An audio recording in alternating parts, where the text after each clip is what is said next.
Hello, everybody, and welcome to the shooting gallery here in Richmond, Virginia, where tonight we have game one of our SimWorld TV triple header between the Ill-a-delphia Elite and the Beasts of the East. I'm B-Ron. Alongside me is my man J-Rock. J-Rock, pleasure to be here with you again. How you doing, my man? I'm doing great. Excited to take in the game of the week. Sure to be some great basketball here at the shooting gallery tonight. Absolutely. Founders Region action coming up here. And the big story coming into this one, J-Rock, is that the Ill-a-delphia Elite will not have Coach Drees Williams with them for this game. He is under a one-game suspension due to conduct detrimental to the league with his actions over the last few days. But so that's the big story coming in this one. How do you think that's going to impact the team coming into this game? I think that Ill-a-delphia Elite, as hot and as good as they've been playing lately, I don't think it's really going to affect them as bad as people think it might. I see them staying on this hot streak they've been on and being just fine, honestly. Yeah, that hot streak, you brought it up. That's a very good point, J-Rock. They're 2-0. They have won both of their games in blowout fashion. Their last game was a 92-65 win over Run DMV. And, that is something that, coming into this game with the play that they've had with Coach Drees Williams, not having him on the sideline for this one, it could impact, but I agree with you. I don't think it's going to be as big of an impact as we think it's going to be, especially because considering the fact that I'm sure he's been with them and coaching throughout the whole process while waiting on something to happen. It's not like it's happened, a few days before and he was, away and that kind of stuff. This was a today decision that got handed down. So he was of the mindset of, I'm going to coach until I hear I'm not coaching anymore, and it just happened to come out that, because before the game that he wouldn't be able to coach this game tonight. Right. It's not, and I don't think it was a big shock to a lot of people when they saw that investigation was forthcoming, when that information came out. So, like I said, Ill-a-delphia probably had time to plan, kind of, preparing for the worst situation. And like I said, right. It's only one game. I see them being just fine. Yeah, I think it'll be fine. Right now, it's a 3-point Beast of the East lead. There's another block from JoJo Kearney. Get that out of here, young man. Refreshments and on the bench. Welcome to the block party. JoJo Kearney, one of the top shot blockers in the league. He has also started to garner some more high major Power 5 interest in schools like Penn State and Georgetown. I know has been heavy on his trail as of late. Oh, those would be two very good schools for him to consider. There's Nas Hall and himself on the board, 6'5", Beast of the East lead. So I wanna talk a little bit. Let's stay on Ill-a-delphia. What do you think they're gonna have to do if it's gonna come out successful and improve to 3-0? Is there is a foul on AJ Frost? I'll have an opportunity here coming up. Well, I think for Philly, they're going to have to maintain that intensity on the defensive end, and on the offensive end, just ball movement. Keep moving the ball around and just attack the paint. Use your guys like Jermaine and Monty, and kick out and also dish out to guys like Nas and Orland. Just maintain that good offensive balance. Balance is key, yes, but the star on this Ill-a-delphia Elite team is Nas Hall. So I feel like if he can get going and get hot early, that's going to give him a good chance to free up other guys like Jermaine Owens, like Monty Parson, like Orland Mock. Those other kids they're going to have. But it starts and ends with Nas Hall, in my first opinion, for Ill-a-delphia. Let's switch gears though. Let's talk about Beast of the East coming into this game again. They are 1-1. They won their last game against Bad Boys, 74-69, and they are the defending champs, so spotlight is always going to be on them, as Hero was not right on home. We got grabbed by Tyreek Moy. But, for them, after the 1-1 start, their first loss being a blowout to the OGs, Is there anything to be concerned about with this team coming into this game that you think that you can see that could be a problem for them in this game? Well, first off, I think to start, I would almost consider that first game to be an outlier, just scratch it, completely put it in the past, forget about it. Because I see OGs doing that definitely at least a couple more times this year with, that very high-octane offense and Cooper Flag and all those guys. So I don't think Beast the East will be the only team that struggles at points with them. But Yes, one thing, I agree 100%. Second, the one thing that kind of does concern me with Beast of the East is on the offensive end is Levin Cutler. If Levin's only averaging 11 points thus far in the season, I feel that Beast of the East is going to make another championship run. Levin has to step it up on the offensive end because I feel he just hasn't been consistent enough in these first two games. Yeah, I can see where you're coming from with that for sure. I definitely understand that. And then, looking at this game in general, I know you mentioned Levin Cutler a minute ago, but what else do you think they have to do to come up with the win here? And this one is a tough bucket as the Elite take the lead 12-11. You just got to stick to their calling card, stick to that, tough, hard-nosed defense that's brought them all that success last season, and that is a nice steal and push and transition by Illy, who can't get the finish. Yeah, and you just look at defense. Both of these teams last season were known for their defense, and that's something that both these teams like you said, their calling cards very important. Both of these teams. Moy's shot on the jumper does not fall. As Owens fouling him, we're going to take a quick break for the free throw. Come right back.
Welcome back to the shooting gallery, everyone. Free throws coming up here, 2 of them for Tyree Moy, and we saw him in that first game, and the first couple of games really. J-Rock has some pretty good performances, and we surprised to see him kind of start as well as he has.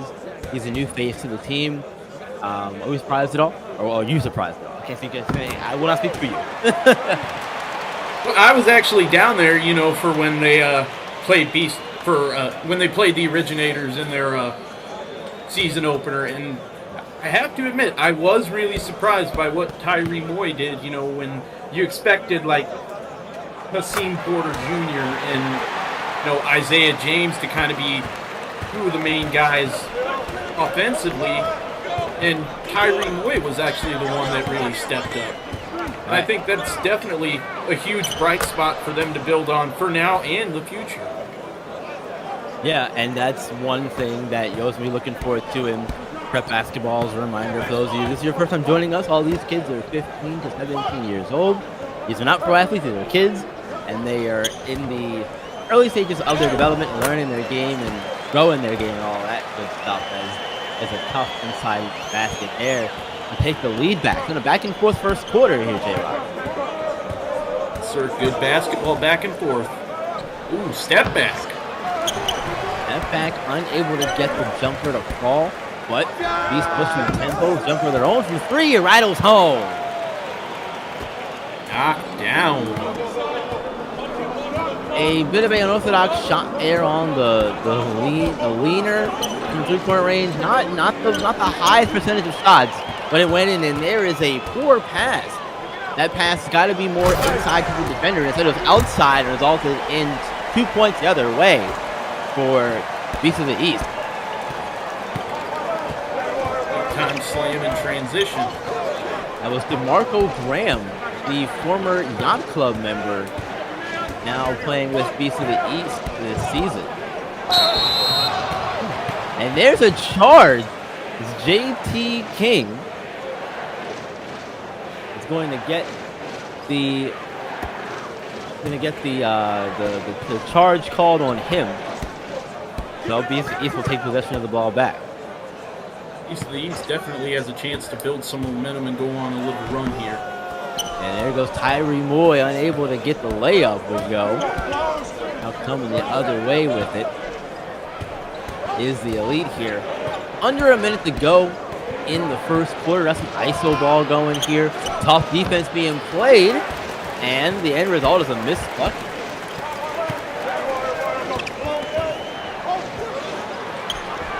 Three ball. Pull it. No good. So the offense is flowing here. Quick to cap off the first quarter here, J-Rock, as we're almost done.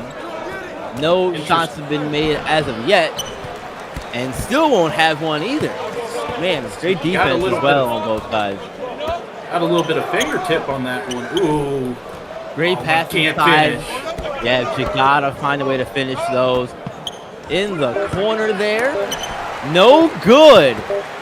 Man. Shots are not falling to end the first quarter, as that's going to end it here. 19-14. Beast of the East out in front. First quarter is over. Second quarter coming up very soon. Don't go anywhere. We'll be right back.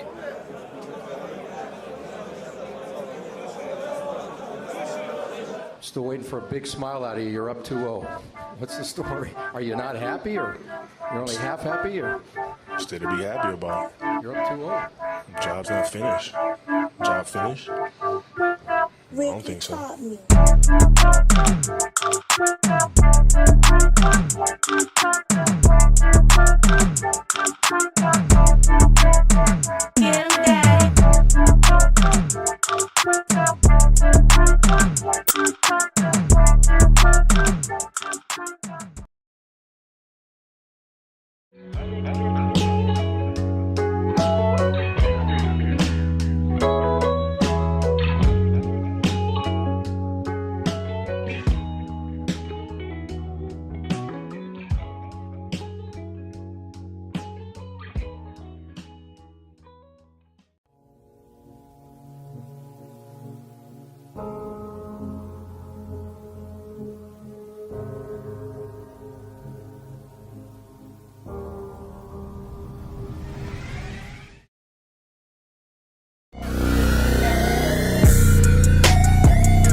Second quarter action here at the shooting gallery.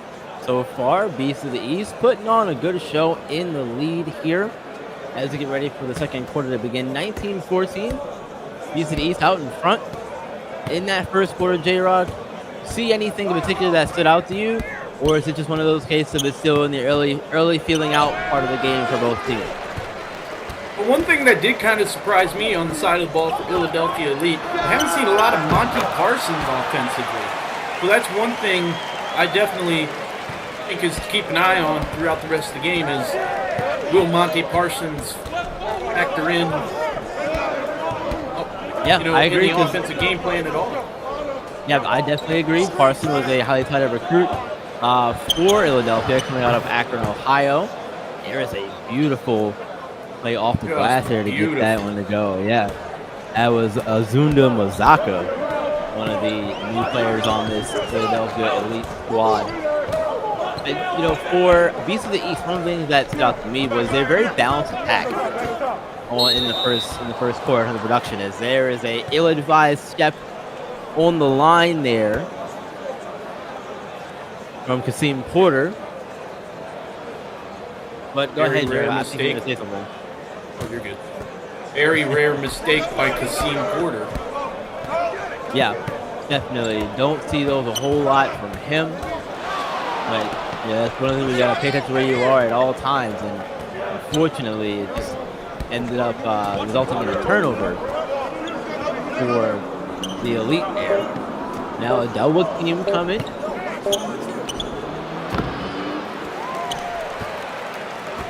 And there's a miss there for the elite there. And speaking of the elite and their offense, hang on a second. Okay.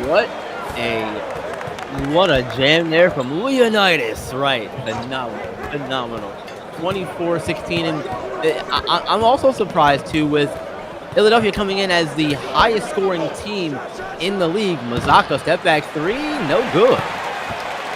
But their offense has not looked the greatest so far to begin. It seems like they're either pressing too much and the shots aren't falling as well for them. That could be a problem if this BC offense keeps playing like it's right now. It's going to lead to 10, J-Rock. Yeah, definitely. They got to definitely get into a better rhythm because they're definitely not seeing what has led them to be the top scoring offense in the league thus far. Right now they're averaging 89 points, which is the highest in the league right now. What a spin move and an attack over the rim again. Leonidas, right. All hail. Leonidas, right, man. Yes, all hail King Leonidas, right. And another missed shot there on the inside. Those are ones that you think that you've got to have to get your offense flowing again. Get some kind of momentum going your way. And those hook shots aren't going either. And Tyree Moy continuing to go to work, getting those easy lanes to the basket. 30-16, this lead has ballooned out a bit as the Elite are going to take a timeout now.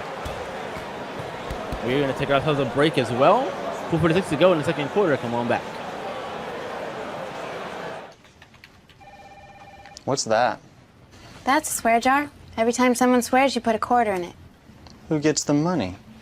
I don't know. We'll use it to buy something for the office, like a case of Bud Light or something. Fucking awesome. You, Bob. You, Jim. Eric, I have a bag on line 3 for you. Can I borrow your pen?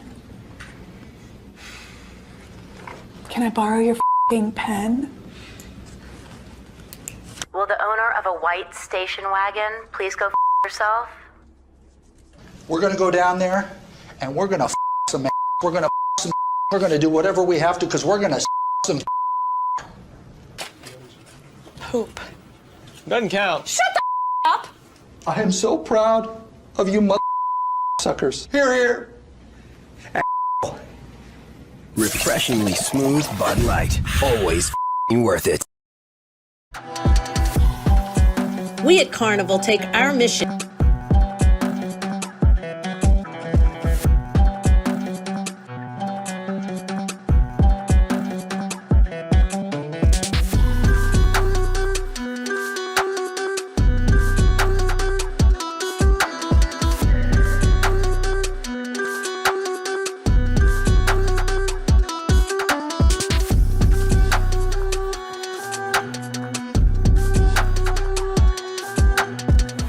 Welcome back, everyone. As a reminder, this is only game 1 of 3 tonight.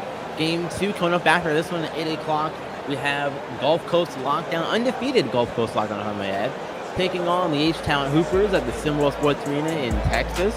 And then the 9 o'clock game coming up after that one is the Reigning Trays taking on the Rocky Mountain Monsters. Both of those games I think are going to be really good. We've got a lot of undefeated teams still left in some more prep here. We could see a few of them fall tonight. One of them, in this game anyway, not looking so hot right now, especially J-Rock. No, not at all. But they've got time to turn around and get it back on track. They do have the ball in their possession, but they've got to find a way to get some easy shots going. And when you're struggling on offense like Ill-a-delphia has been, J-Rock, how do you find a way to really kickstart that offense, in your opinion? How does that work?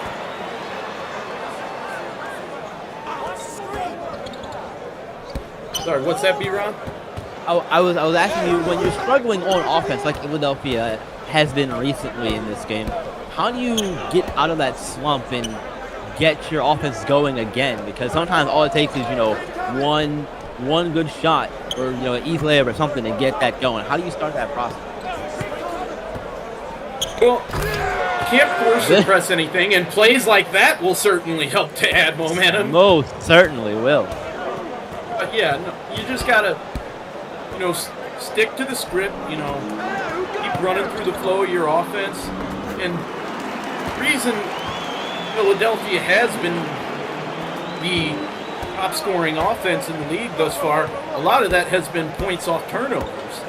And they go back to that, using defense to create offense. That'll be a huge piece for them potentially coming back into the game as well. Absolutely. That is a key part of their offense. And there's the final shot of the shot clock winding down. Unfortunately, not able to get it to go there. But yes, I think that's going to be the way that they get back into this game, by getting those turnovers and get points off of them. And there's a turnover right there. There's a steal. Now they have the numbers advantage. And no. You had the fast break. You had the 2-on. It was a 2-on-2 advantage, 2-on-2 down there. And unfortunately, stepping on the line, turning it over, that's something you can't have. You cannot have mental miscues like that, especially in this situation.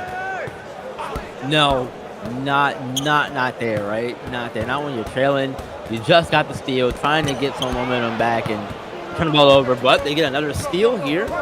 Will take a time to be the charm down the court. In the corner here is Mazaka being trapped. Back out to the top of the key. Gonna reset things here is Ill-a-delphia. Shot clock winding down. Bud beats to the east. Nope, not able to get the turnover, but they do slow the offense there for a bit. And they get the miss. Look forward there by Levin Cutler. And there's a layup that does not go. Gotta finish those for Beats to the East, but Ill-a-delphia the other way with it. They also don't get it to go, and it's gonna stay elite ball here as it's knocked out of bounds. And we'll see some substitutions coming in.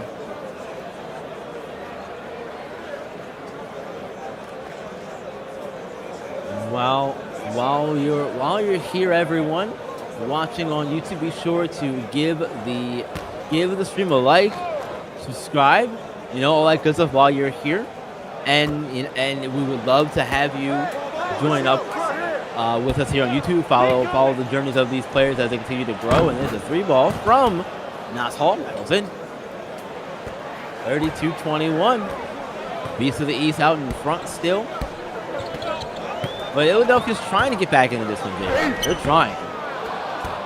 Yes, they are. And not Nas Hall being the, I guess you could say, so-called leader of this squad offensively. Definitely going to have to step up and knock down shots like that. He absolutely is. He led the team in points coming out of the first quarter. 7. He's going to be the catalyst. But speaking of catalyst right there, how's that for you? JoJo Kearney. I am a big JoJo Kearney guy. I have been since the Race to 1 last season when he absolutely went off. And what was that stretch of games throughout the Race to 1 when he was averaging like, what was it, 12 boards and 6 blocks through like the first 4 games or some crazy like that. I forgot what the number was. But he had like a crazy rebound and block stat line throughout the entire race to win. Yeah, he also had the game-sealing block on Lorenzo Phenom in that Bad Boys Beast of the East game, which that's one of those that will live in the minds of many a Beast of the East fan and probably a lot of Bad Boys basketball fans as well for a very different reason. Yes, indeed. Yes, indeed. Hall continuing to put up shots and continuing to try to get the offense going here. Not able to get the basket there, but now Beast of the East rolling here. Last 5 seconds of the half, taken away. Kick out for a 3-ball. It's good. Man, what a difficult shot that was to end the quarter from Kyrie Brown. That's going to get us to halftime, a 39-23 Beast of the East lead. And I would say I'm a little bit surprised to see things kind of play out this way, but because of the fact that Coach Reese isn't here, I'm not as surprised we're seeing the result that we're seeing right now. What about you, J-Rock? I am surprised a little bit to see that, they haven't gone to Monty Parsons a lot, and Nas Hall hasn't been consistently knocking down shots, but those are two things that are definitely going to have to change in the second half. Yeah, those are two things that are going to have to change. I definitely agree with you there. There's still, plenty of time for them to figure it out, but we know how important coaches are, especially at this level, and coaching is making the difference here, in my opinion, tonight. Because when you don't have the usual guy making adjustments, doing it differently. We'll see how the second half goes, though. Come back for it, folks.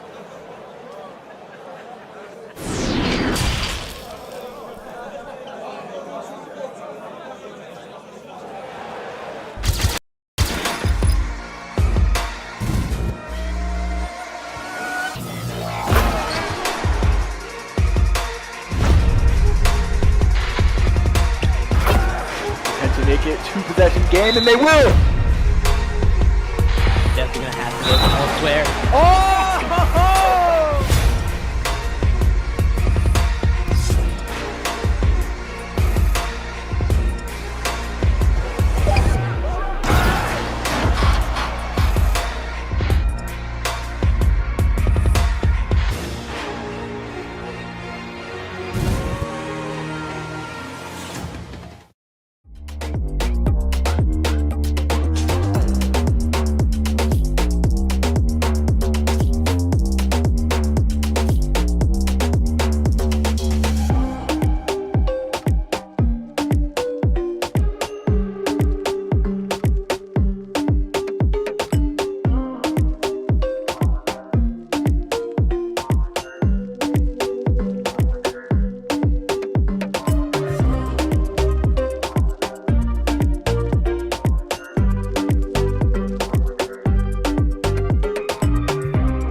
Welcome back, everyone. Second half action getting ready to start here at the shooting gallery.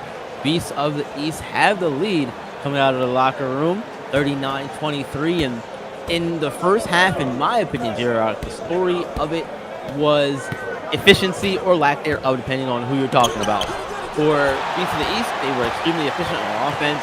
A shooting percentage in the 60s to begin the third quarter, while Ill-a-delphia is only 39% of it coming out of halftime. That is a problem And that's going to have to change. A balanced attack for Beast of the East. Ill-a-delphia, it's been all Nas Hall, and even then, it hasn't been all that great for him either. Yeah, Ill-a-delphia has definitely struggled with consistently knocking down shots tonight, especially from beyond the arc. They're 3 of 10 from 3. Make that 3 of 11. But I definitely could see with them having to go to more of a long-range attack here in the second half, so they're going to have to, start knocking them down from out there. And see, I don't think that's where they need to go. I think, and we talked about it earlier in the first half, but I think that they need to get a little more aggressive on defense and force those turnovers and get more points off of those turnovers. There's a block, and there's a turnover, so there's a block, and then they have to go the other way with it and score. I think that's going to be where they start to make their mark. Nas Hall coming out of halftime, leading the team 12 points, but he's the only one in double digits. Next closest, Monty Parson, he has 4.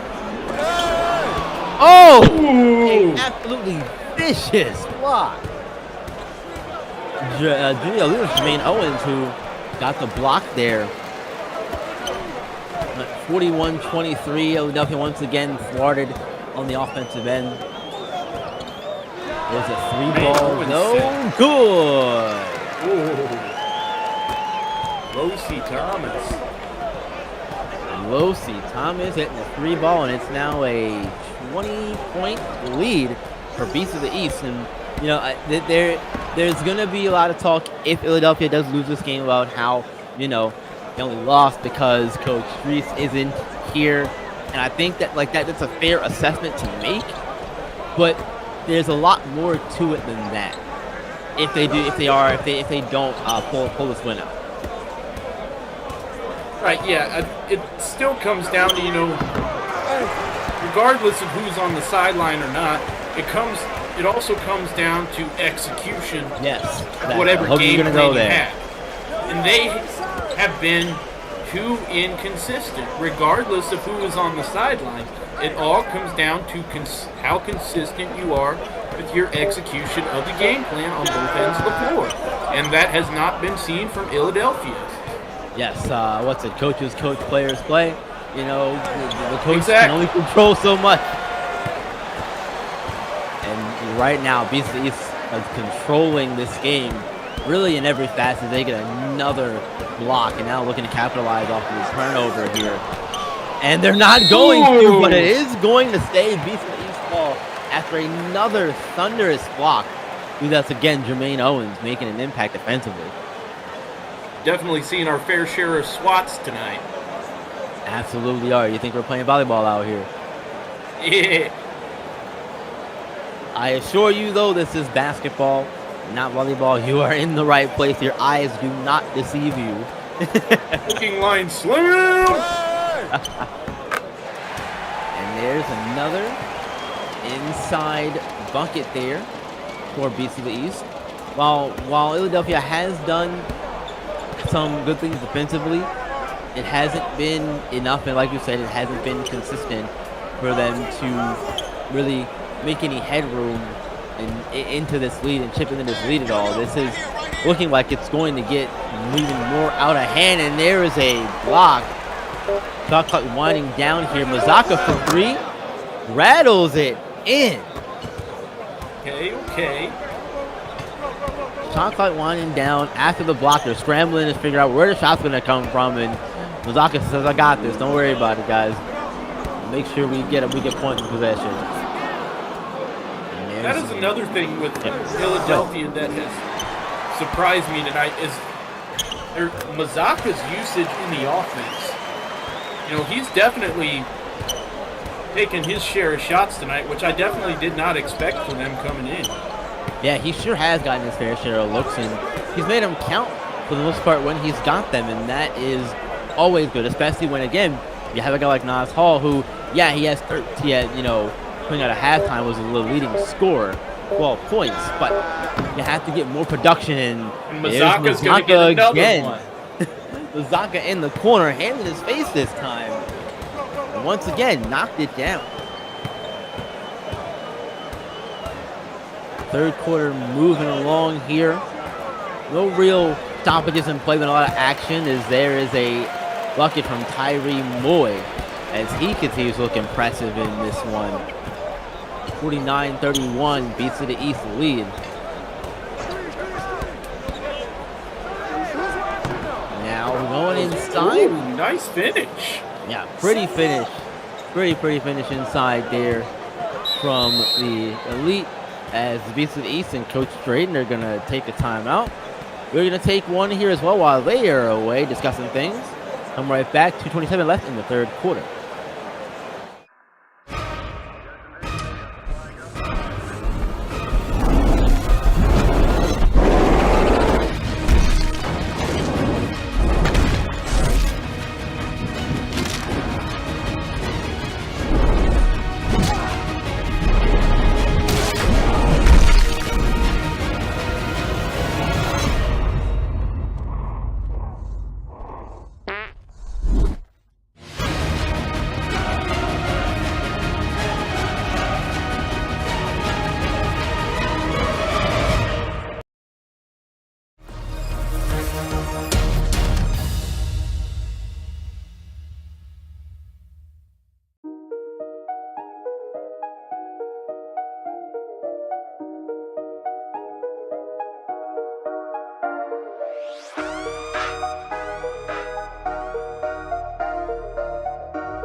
Welcome back, everyone. 49-33.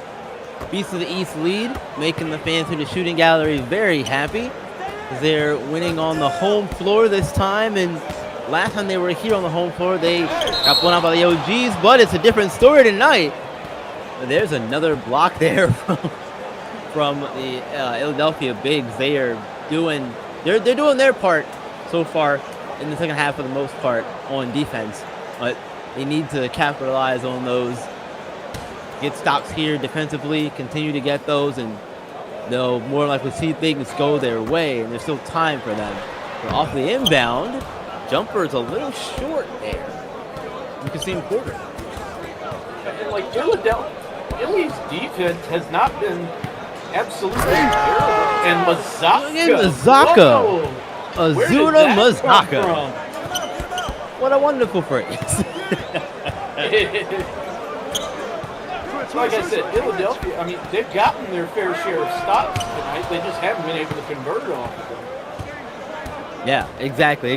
But, you know, like I said, there is still time, but there's going to come a point, and I think it's approaching soon, where you're going to have to play perfect the rest of the way for you to really have a chance in this one. There's another block on the interior.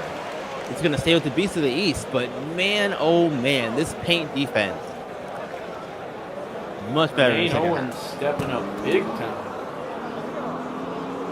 Yeah. Oh no, don't shoot it in there when J.O. is in there, because he's going to make you think twice about it.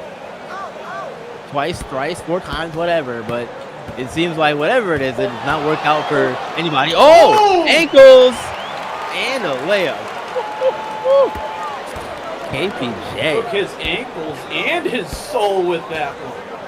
And KPJ, I'm sure is getting a lot of looks, J-Rock. Where is he getting some looks from? Colleges. He's definitely starting to garner more Power 5 interest. I know that for a fact. Fair enough. Fair enough, yeah. Well, hopefully those Power 5 schools are continuing to take notice, and now we're starting to see a slight double team come Mazaka's way. I think he's earned it, especially in this quarter, the way he's been playing. And we'll see a whole platoon swap here for Ill-a-delphia as we're reaching the end of the third quarter here. 51-35. Beast of the East still out in front. Now, and the bucket. Big time potential momentum swing for Illy here. Yeah, and that's, all it takes sometimes is that one bucket that you need, and that was a big one. That was Alex Matthews. Made that one count. Sorry. It was JTK. Made that one count. Now he's going to go to the free throw line and try to put the free throw in, and he does so. Very nice.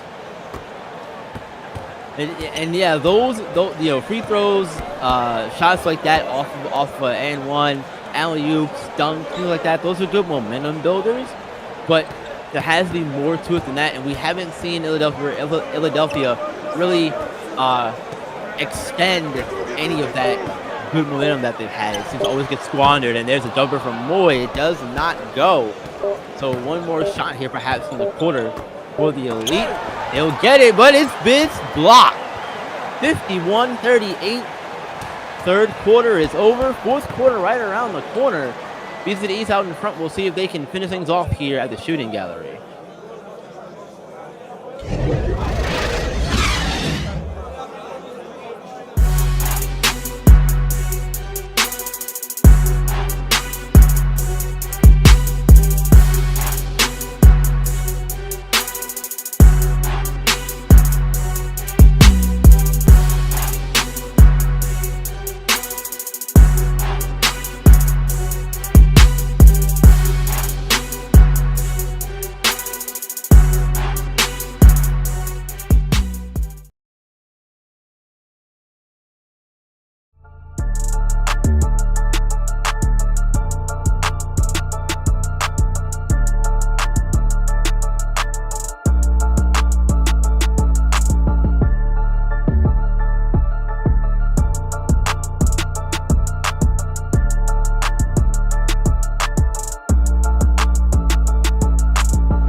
put those scores up, folks. It is fourth quarter time. Beast of the East, 51-38 lead.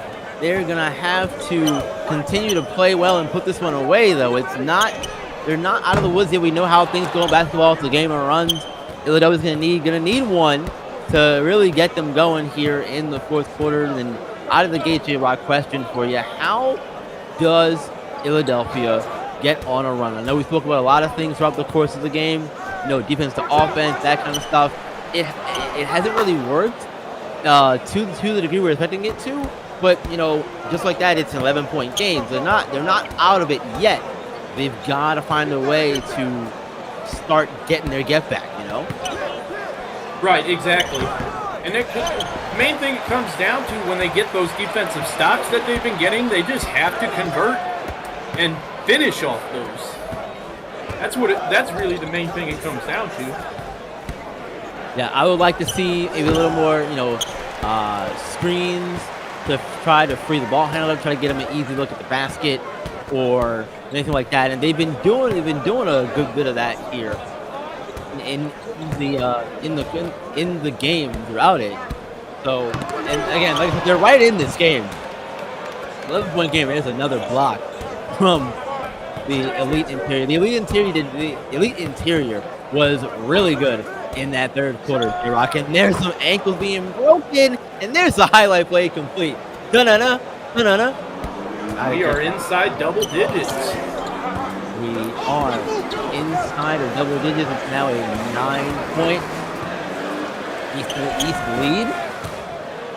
But there is some serious effort there on the interior, powering through. Get that one. 11 Cutler got that one to fall. There's a timeout on the floor. 53-42. We're going to take a quick break. Unlike that. Never mind.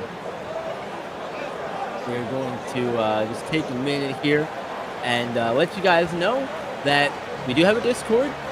We'd like you to, if you're new and you like what you're seeing so far here, join the Discord. Discord.gg/SimWorldHoops. If you got the game, come be a player. Got the brain, come be a coach. Or if you just want to be a fan of any one of these type of teams, do that. Or if you want to join us on the sports media side, you can do that as well. We'd love to have you in any capacity that you are willing to join and help us grow and help this whole experience come alive. That's what it's all about.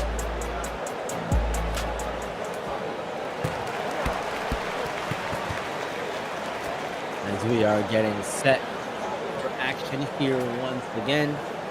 6:03 to go in this one. And again, J-Rock, the lead is starting to dwindle here a little bit. Beats of the East, maybe. Are you starting to sweat yet, or not quite? Not quite yet. I mean, not quite yet. Illy's been knocking down, a few more shots here and there, but I think it could definitely get interesting, especially if Illy scores and string together probably 2 straight buckets, I'd say. Yeah, having some trouble here offensively, really getting moving here. Ball's in Hall's hands, and shot goes up, but it does not fall. That was a rough offensive possession there. A lot of standing around for, 20 seconds of the shot clock, and those are the kind of possessions you can't have when you're trying to cut into a lead like this. D2 is good.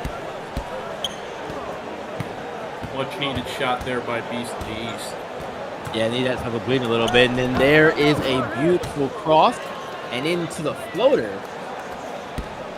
Nice haul. 55-44. 5:05 left in this one. Oh my goodness. Go ahead, J-Rock, go ahead. Nas Hall definitely going to have to step up a little bit, even more on the offensive end for Illy to fight and come back and pull this one out. Yeah, I definitely think that now's the time for Nas Hall to really take over, and this is where the team's reaching the most. But there's a beautiful block there. Another one beats the East, and Isaiah James, Doc Ock with the block. Isaiah James. has not had, many moments tonight, but stepping up big time there, and Levin on the inside. Big Levin Cutler getting himself a dunkski there, 59-44, and there's some great defense. Unfortunately, unable to rip the ball fully away and get it back, but team defense still staying tight. Nobody got too far away from their man just in case something happened, and that's disciplined defense. Won't move really until you actually get the field, get it to offense, but it doesn't matter. Much contested bucket there. Yeah, really tough shot there, but a great pass inside to Moy, off the glass, good. It's one thing I like from Beast to the East right now. They're making that extra pass inside to the interior, and I think that's where they go offensively to keep this lead, further apart and keep Illy out of it. Absolutely. There's a really good sequence there. The steal going the other way and quickly getting the ball off the floor for an easy layup there for Beast of the East. That is what they're going to need to really put this one away. Their defense is really coming alive here in these last couple of minutes here. Tyree Moy inside, denied. Success. Denied from Jermaine Owens. Give me that. Now Beast of the East looking to respond with maybe one of their own here. Defense are picking it up here, and there's a foul on Moy, a reach-in foul. Not happy about it. But got caught with a hand in the cookie jar, so to speak. And now the good thing for Ill-a-delphia is that they'll have 14 seconds on the shot clock to get a good look here at the basket. Plenty of time to run a quick set here. Plenty of time. Trying to get a screen, but there's a shot, and it's good! Man, they're right there. They are right there. They're on the cusp of trying to get. They think get it to 10 by 2 minutes. They can have a shot, but they have to start rolling as quickly, and that's not going to help them at all. Not going to help at all. Losi Thomas trying to put this one away. J-Rock. Losi Thomas definitely a part of that. What I feel is a very underrated backcourt in SimWorld Prep with Beast of the East. Yes, they are the defending champions, but, I still feel like there are definitely a few more backcourts that still get a lot more talk and notice and acknowledgement than what they have with guys like, Porter, Thomas, and Isaiah James, for instance. Yeah, they have a lot of talent in that backcourt for sure. But they've made some spots here. There's a steal from Levin Cutler. The only other JoJo Kearney is going the other way with it now. Of course, he couldn't get the bucket there. But man, that is great anticipation from JoJo Kearney to be in the spot at the right place, right time. There's Levin Cutler with the hands-up defense. Smart play there.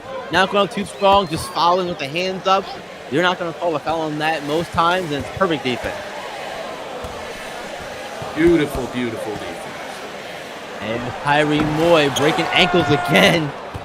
Creating the space, but couldn't get the shot to fall.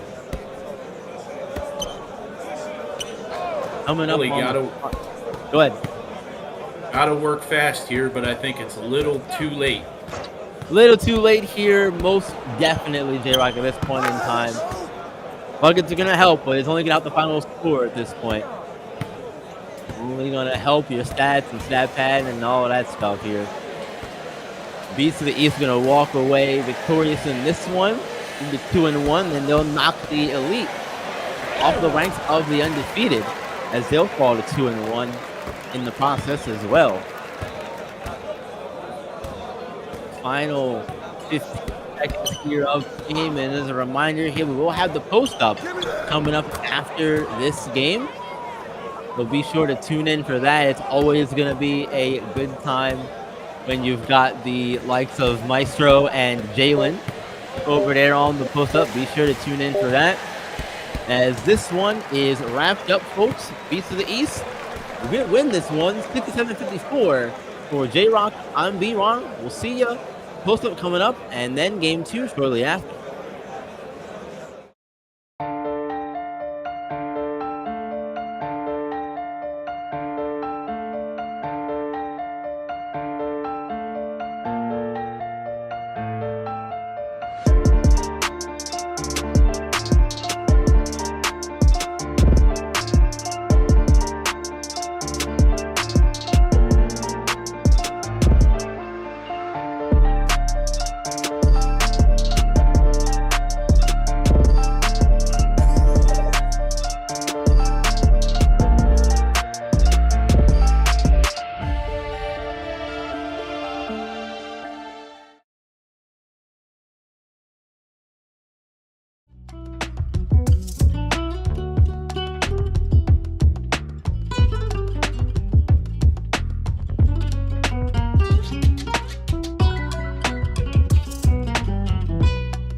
We're trying to figure out what's going on. And then so my uncle turns around, he goes, well, if you're over there and you're over there, whose sock is in my sandwich? Oh, wait. Oh, hey, hello, everybody. Welcome to the post up.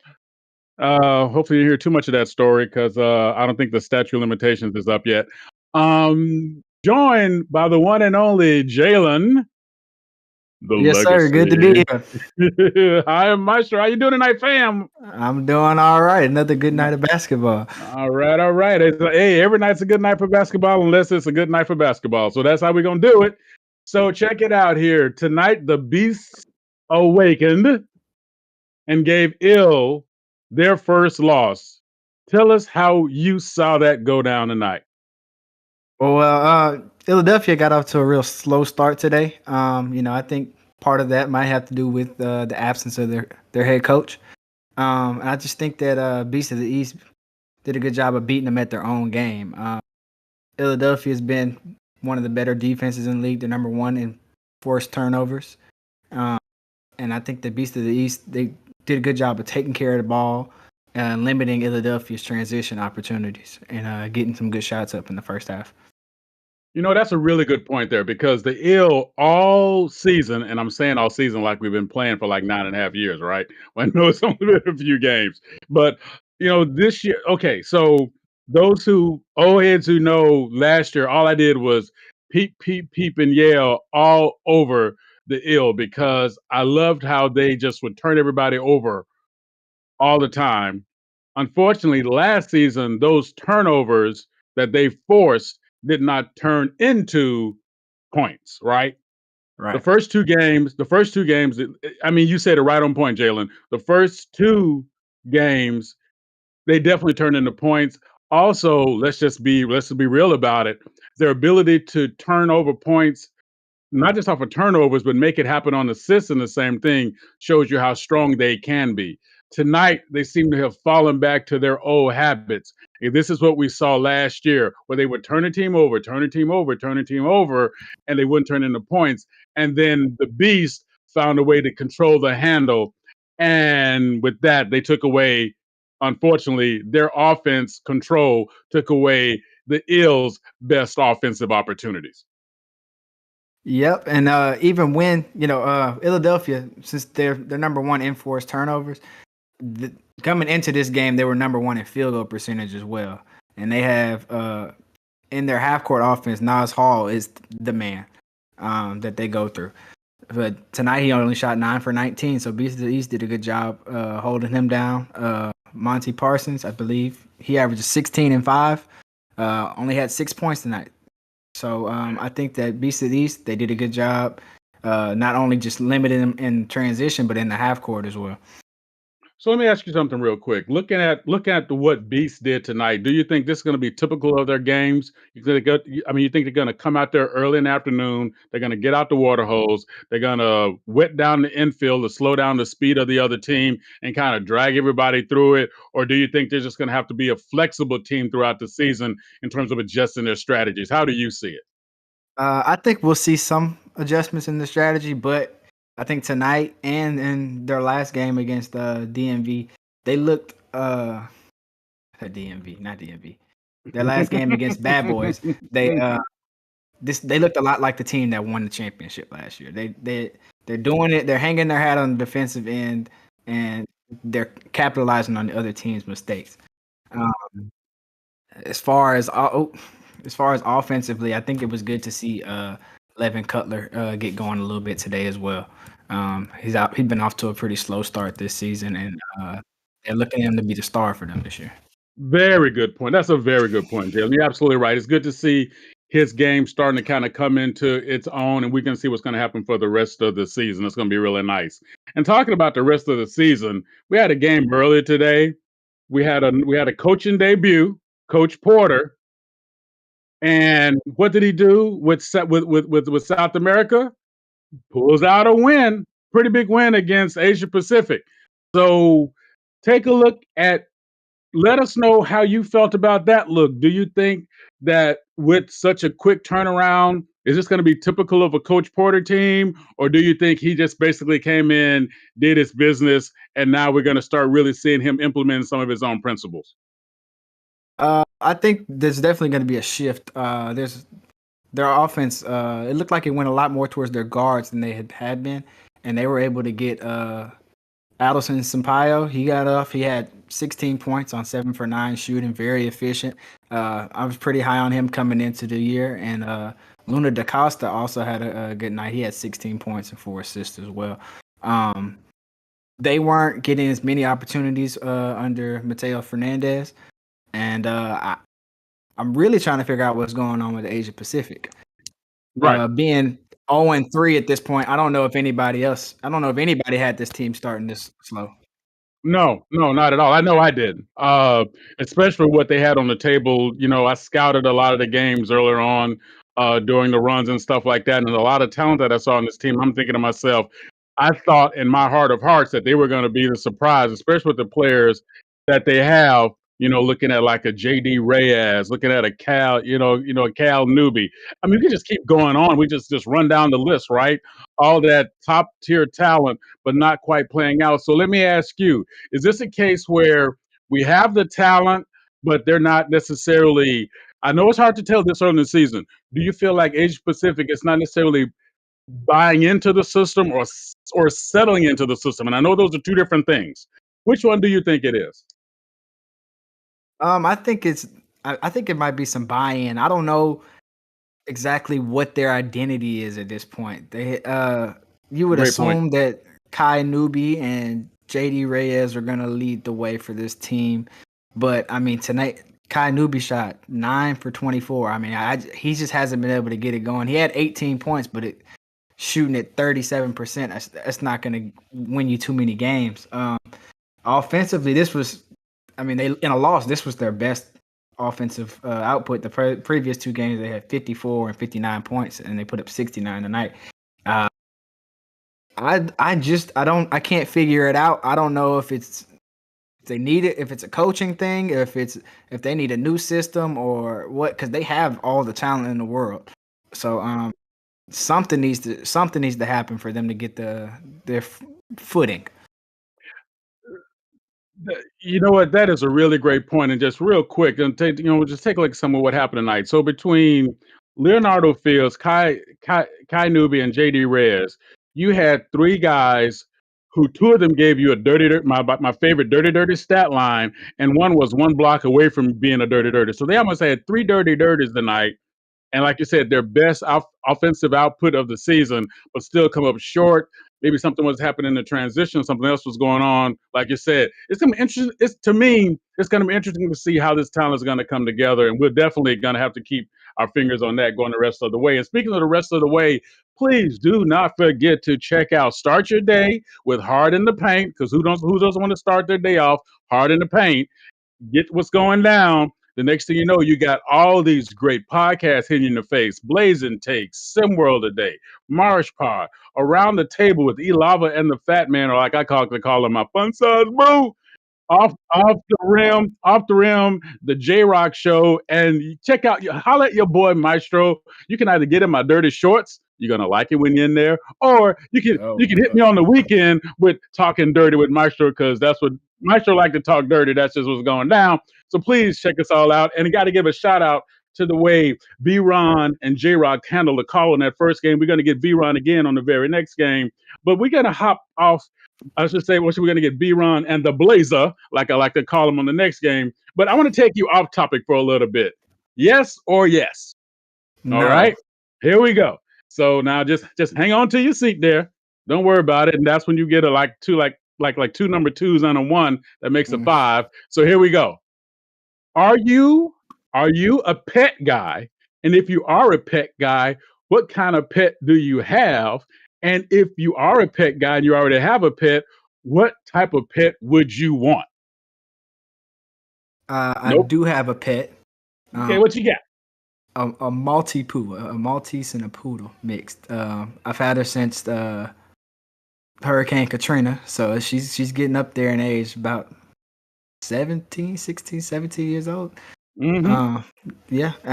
She's still hanging around, looking good. She's moving well, hopefully she'll be around 18 more.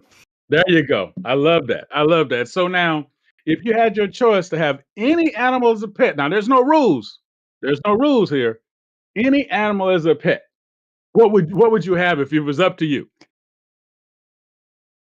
I always thought, I'm still gonna stick with a dog. I always liked the Huskies.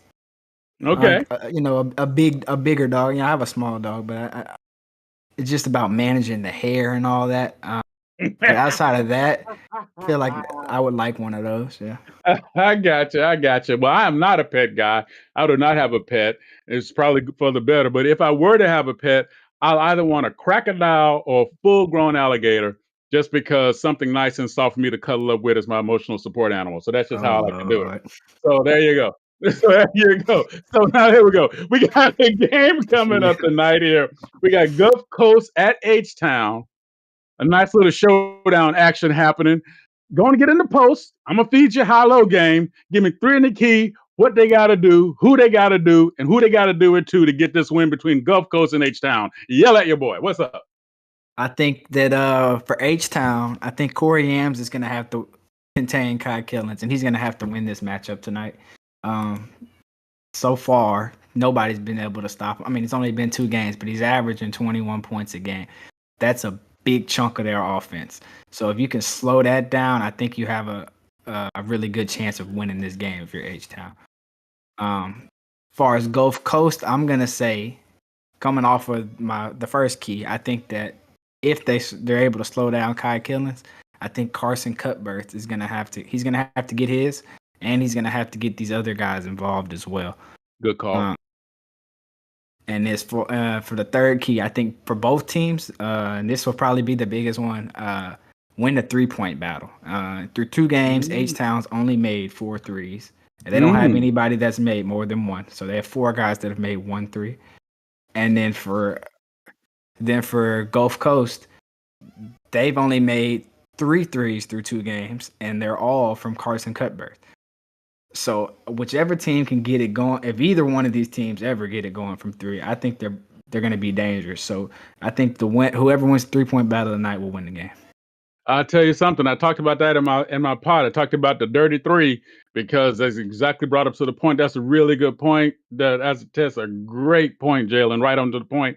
I tell you, for me, with Gulf Coast lockdown, the reality of it is they're scoring around 81 a game. They're only giving up 74 a game, and they're leading the league in assists. I think if they go status quo, they're going to be fine.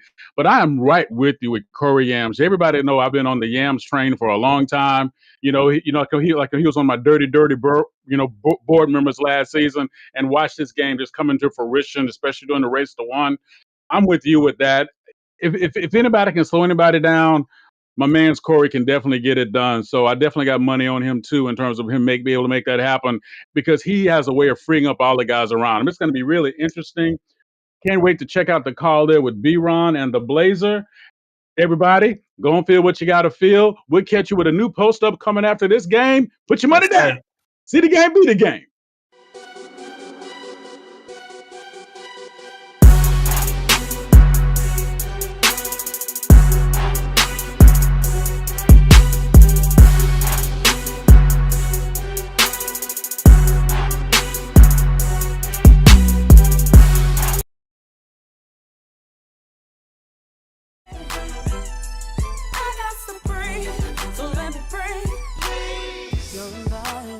Let me help you understand.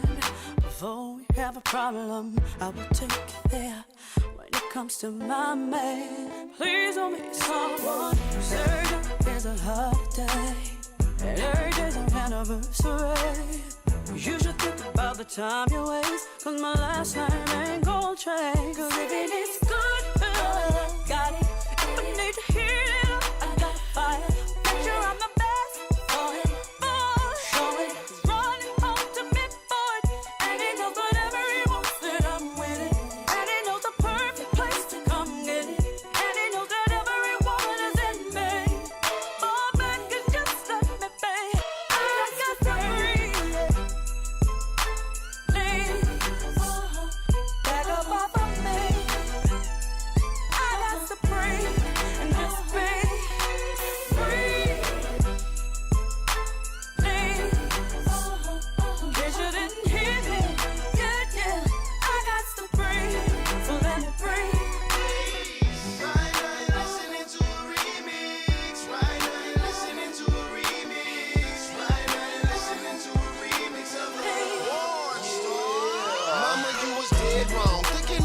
You come in here and mess up my home or get my head blown. Should've known better, homie. I got a one and only. Go by the name of Tony. And I know you heard her when she said, let me, so stop sweating me.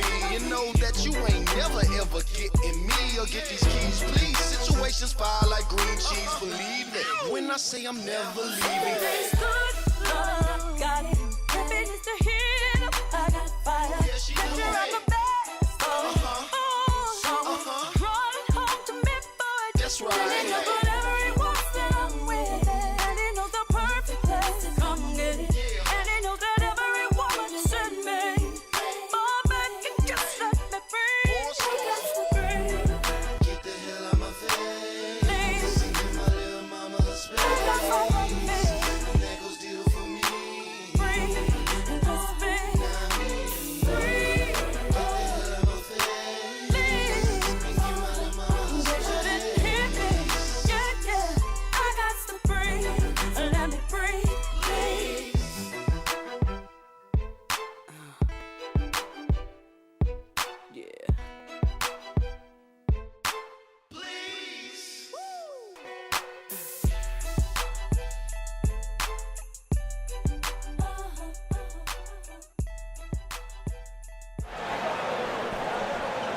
Hello, everybody, and welcome to Game 2 of our SimWorld TV triple header. We are here at the SimWorld Sports Arena in Houston for a game between the Gulf Coast Lockdown and the H-Town Hoopers. I'm B-Ron. Alongside me is Rick Blaze, took the SimWorld Superjet to be here with you, Rick. It's good to be here in the hometown, Houston. Yes, sir. You know H-Town is where it's at. We got Gulf Coast, H-Town. Hey, man, we got some down south matchup. Really good matchup tonight. Yeah, we have a southern region. Float your boat. Southern Start region us game out. right Float your there. boat. Start us out. Well, Florida starting the game from Carson Cuppers. Love to see it. And we've already seen one undefeated team fall tonight, Rick. We saw Ill-a-delphia lose their game, and their undefeated streak is over. Will we see another one fall in this one, you think? You know, hey, it's possible. I love the start that Gulf Coast is off. The team are too drastic as far as tempo.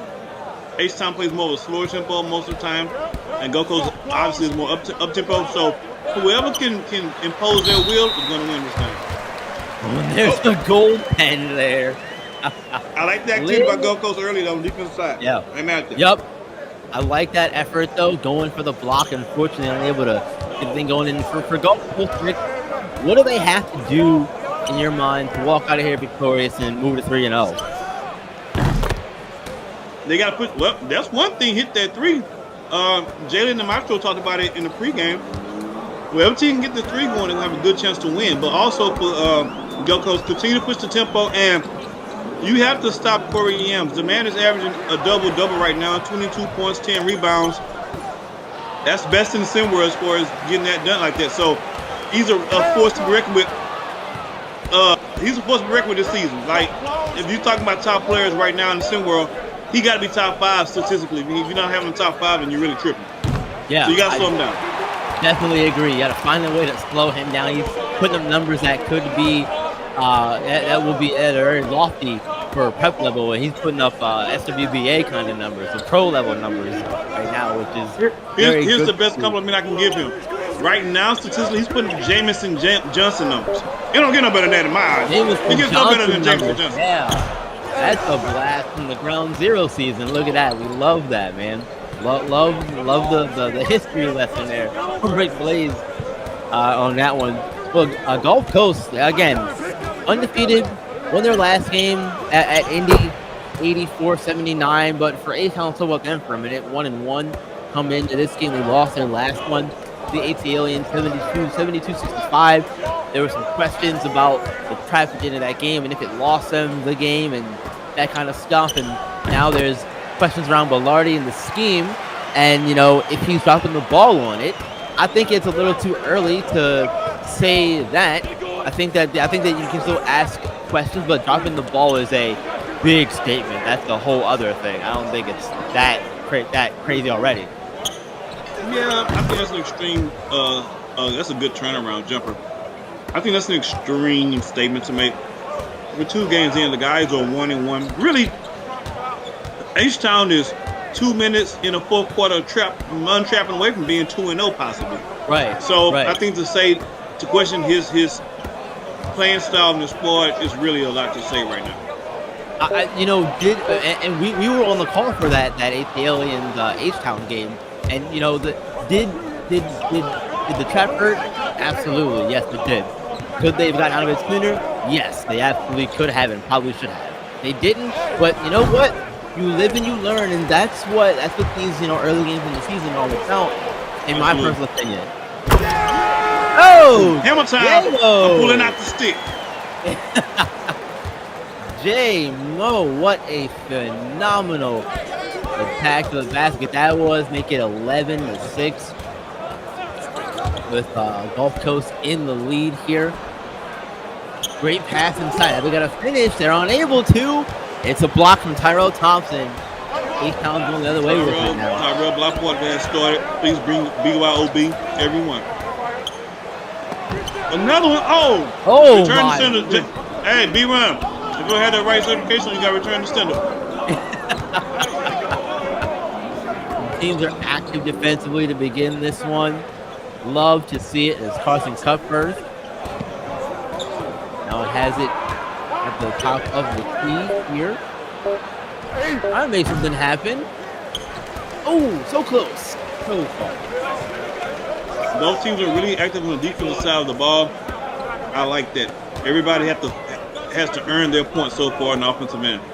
Yeah, they really, really do. But want to touch on H-Town and their key to victory for you, Rick. What's that for H-Town they want to win this game?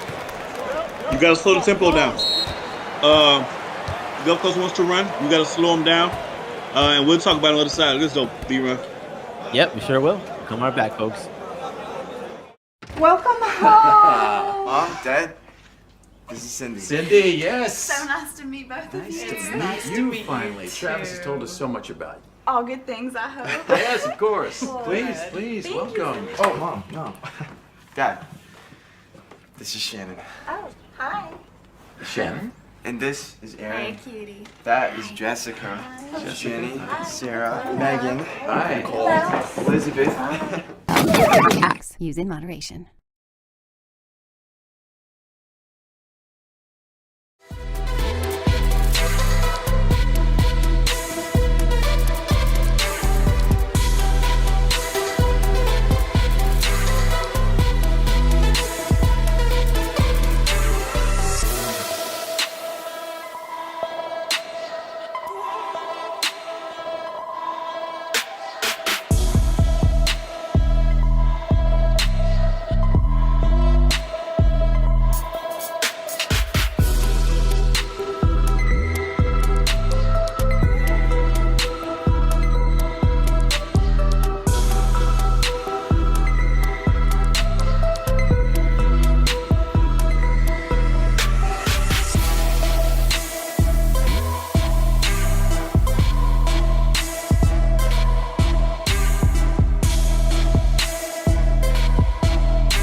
Welcome back, everyone. 11-8, Gulf Coast lockdown. Early lead here in this one. And we were speaking about before the break what H-Town has to do to come out with the win in this one, Rick. So first thing I do is slow Gulf Coast down. Gulf Coast likes to go in transition, like to go fast. That's a great shot. They're going to slow the game down for Gulf Coast. Also, they're going to have to hit the boards. And lastly, H-Town's got to hit a couple of threes. I think they can get a couple knocked down. They can start making some noise. But if not, oh, that's a good move. Good post inside. Almighty one. I like that. Almighty Cole getting himself involved in the game. And there's a lob. Good lob. Lob City. Alley oop finish. Nicely done from Gulf Coast. But I think you're onto something there. I do think that they're also going to have to get... Oh my goodness! Very much. Oh! Jeez. Tyrell Thompson. Are you kidding me? Was the leading scorer on that team last season, returned and hoping for another productive season like that. Continue to improve his college. His college looks in the process as well. Sure. And you know, Bellotti does wonders with the bigs this year. So far, it's early on in the season, but Corey Yam's already off to a similar career high for himself. Oh, good move. I like this almighty guy. This soul. He got, hey, Almighty don't rock, Almighty don't roll. Well, Almighty definitely has soul, for sure. I like his game a lot. Yeah, I'm. The more I see of him, the more that I like his game and what he brings to this H-Town team. There's another rebound grab by Thompson, and this combination too of Thompson and Maury Washington out there, who it's still weird not seeing him in Rocky Mountain uniform because he was there last season, did a lot of good for them, but him being here in H-Town, I think it's a good fit for him as well. Him, Corey Yams, and Tyrell Thompson, that's a deadly combination inside. Yeah, they arguably has one of the best front courts in all of SWH with all their bigs, because all their bigs can play both sides of the ball, can score points and defend. Yeah, and that is a dangerous combination of talents to have in your big men. When you can do all three of those things very well, you're going to find a lot of minutes on the floor. I know one thing, my man Echo has the green light for Gulf Coast. He ain't passing Nathan up, Jack. Nothing. Hey, look, nothing wrong with that as long as they go in, but they haven't so far. Final seconds of the quarter taken away here. Johnny Hero with the ball, but it's back to him again. Game clock winding down. Soul can't get the shot to go, and that's how the first quarter comes to a close. 15-14, 1 point lead for Gulf Coast Lockdown. We'll see how H-Town responds being down by one as the second quarter is coming up at you folks. Right now the game is tighter than the big girls' draws.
Welcome back to the Simrose Sports Arena here in Houston, Texas, everybody.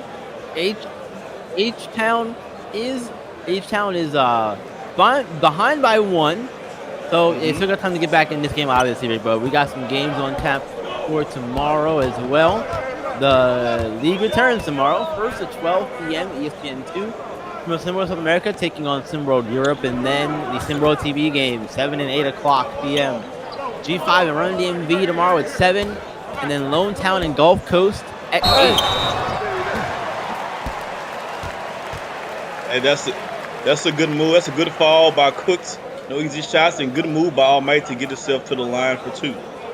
Yeah, Almighty Soul getting himself to the line here, and he is he's averaging 11 points per game, 4 rebounds per game when shooting 64. You may as well say 65% from the field overall. He's from Houston, Texas, so playing right here at home.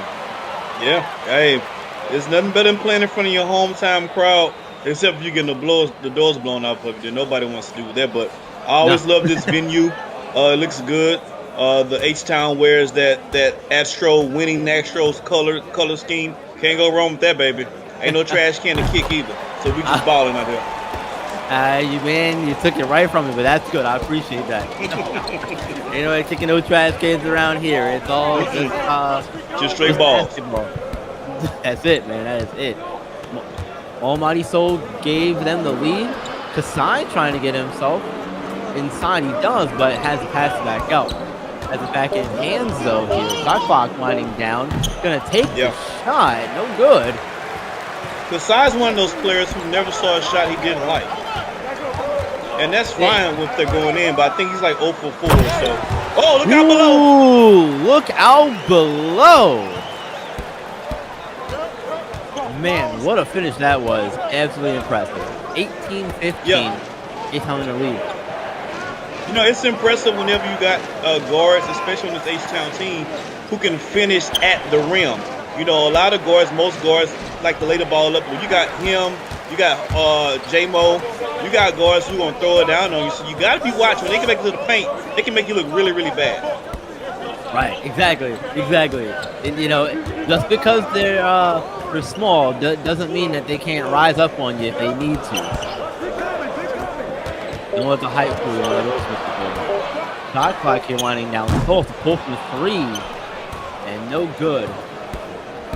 A poor shot there. Cooley Horse grabbing the rebound, bringing it up. It's Kasai and the back end again. Let me have that player. Bud getting it rejected. Almighty Soul with the block. Now H-Town coming the other way with it. I'm gonna call it an almighty block. Almighty block. Let's just start coining the phrases now. It's an almighty block. I like it. Yeah. Like him and Yams, they've got the perfect NIL stuff already lined up, right? Now I say this, their offense look a little out of sync. It's gonna give Gold Coast an opportunity to cut this lead down and to get back into the game. These last few possessions for H-Town has been offensively, it's just been last second shot clock heaves, which is not good. Oh, speaking of finishing strong. Two hands like your mama taught you. Very strong finish there. Cuts the lead to 118-17. As a reminder, folks, while you are here on the stream, this is again the second game of our Simrose TV triple header. Leave a like on the stream, subscribe us on YouTube as well, and just continue to stay up to date because this is where all of our shows, all of our live streams, all that kind of stuff happens. So be sure to do all those things you usually do and stay involved here at Simrose Prep. Absolutely, and B-Run, I have to pull up really quick.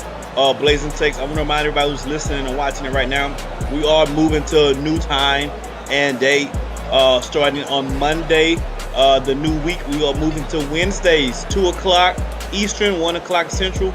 Make sure you guys keep it locked on those days for Wednesday for Blazing Takes. This is a shameless plug I just gave. Nothing shameless about it at all, Rick.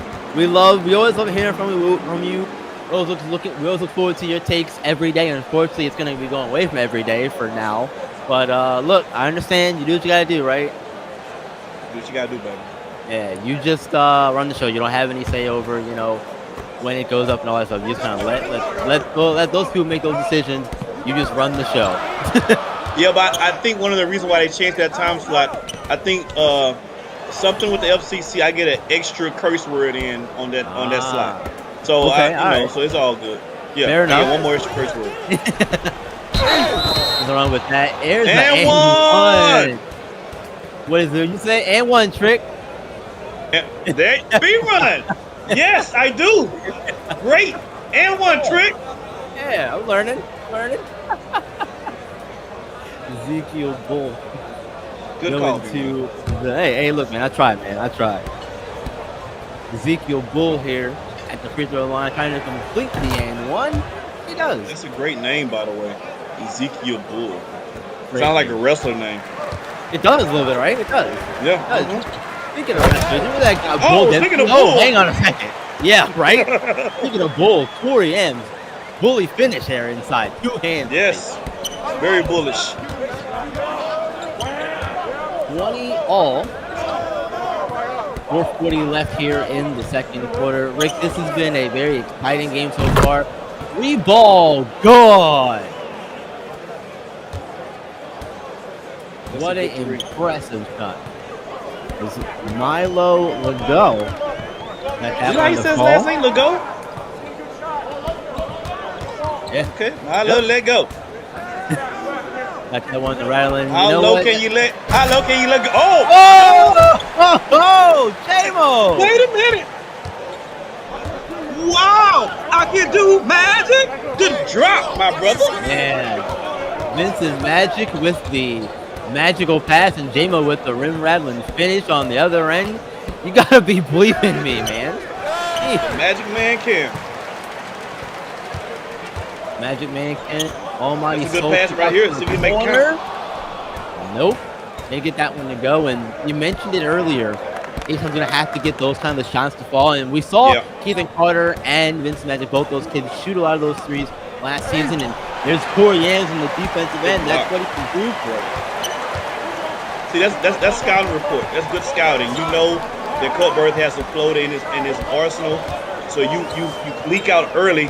So you got a mouse in the house right now. Good double, good pass. Oh, you got to make that.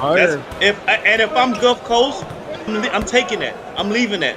I'm gonna double. I'm gonna make them beat me on the outside because I don't believe they can consistently beat me on the outside. That's a good strategy by Gulf Coast. Double the big man and then make H-Town come true with it on the jump shots. Yeah, make them prove that they can make those shots before you adjust and make those changes. Absolutely. I'm not mad at that. It's Corey getting another block. That's not. Big man not is smart. active in the paint. That's not what you want to do. You try the cup earth. You want to not making the best business. You want to try that again. He's gonna get a chance to here though, as he rips the ball away. Great pass inside. Drop it like it's hard. Man, it's a good game, B-Run. A it lot of highlights. Really is. Yeah, a lot of highlights here. I've seen 4 top 10 plays already just in this game alone. Just in this first quarter alone, his first half alone, rather. Almighty, so good. Over Kai Killings too. And you know those two win against each other doing the open run, so they've seen each other before. I wonder if there's a little extra on the line between those two with the matchup. I like the matchup. The young gunners against each other. I like it a lot. That's exactly. Carson now for 3, no good. But you do love to see that, and you know a lot of these new kids coming in, they're very good friends with each other. They support each other, cheer each other on, all that stuff, and that is good to see. I do know some people want to see a little bit less of that, but for what it is, it's fun. It makes for entertaining basketball when they do get on the court and play against each other. Yeah, I think it's one of those things where the kids are going to be the kids, and if you have the dog mentality, I think it doesn't matter if you're friends with somebody or not. Yeah, the dog mentality does come out. You do kind of want to see a little bit of competitive juices, but I think these kids have their own way. Oh, here we go. It's like a highlight. And good drop. Not quite. Kai Killings gonna get the foul called on him, and we'll see some does come in here very shortly. But you were saying, Rick, I'm going to cut you off, finish your thoughts. Yeah. So. I think the kids are, it's new, it's different, But let me give H-Town a little bit of credit. I thought coming to this game, if Gold Coast ran up and down, the H-Town would not be able to keep up. They've shown me they got a little extra to they step too. They can run a little bit of fast-paced basketball. So, it's always good to have those opportunities to be able to switch things up if need be. Yeah, they sure can if they have to, and that is a very good sign. If you are H-Town, like you said, you gotta show that you can hang with teams when they come out in a different kind of scheme than what you're used to seeing.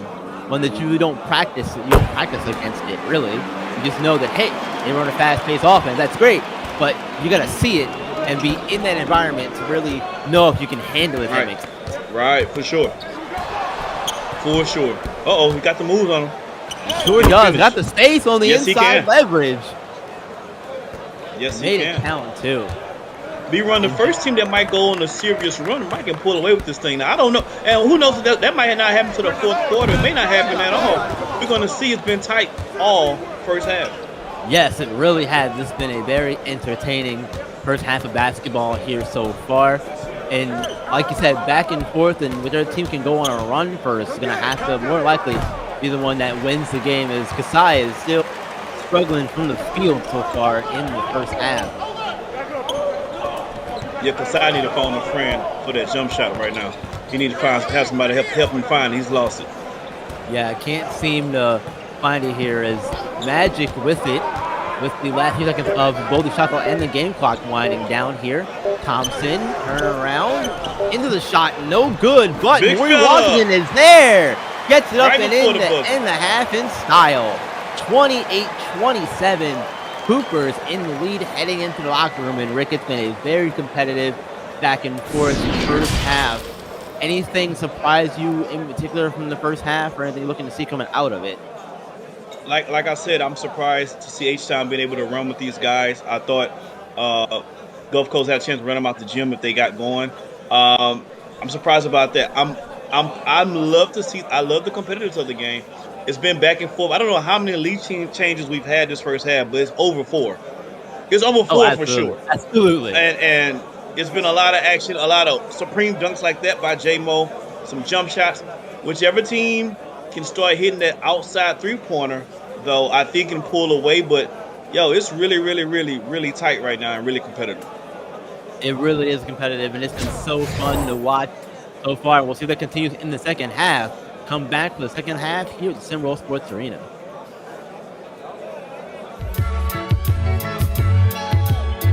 So G-Dep, tell me a little something. Should I recall?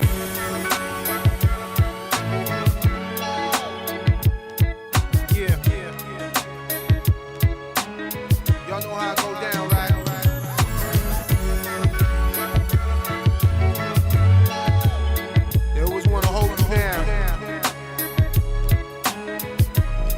Y'all know.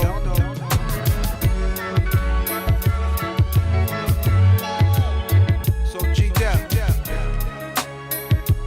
tell me a little something. Should I recall?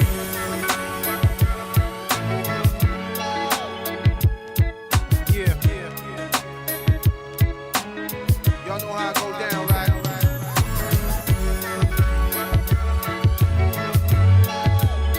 They always want to hold you down. Y'all know.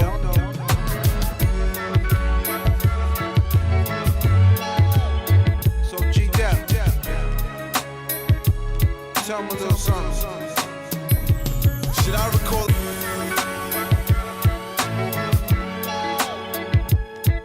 Yeah. Y'all know how I go down, right?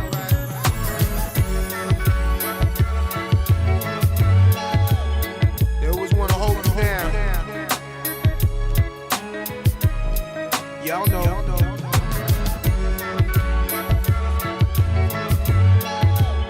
So G-Dep,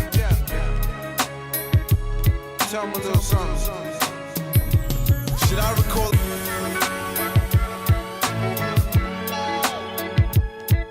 Yeah.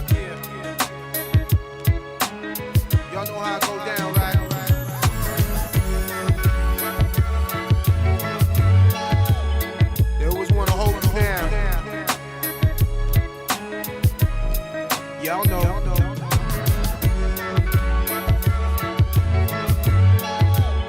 So G-Dep,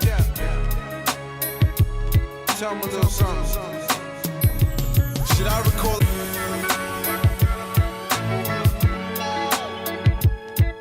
Yeah. Y'all know how I go down, right?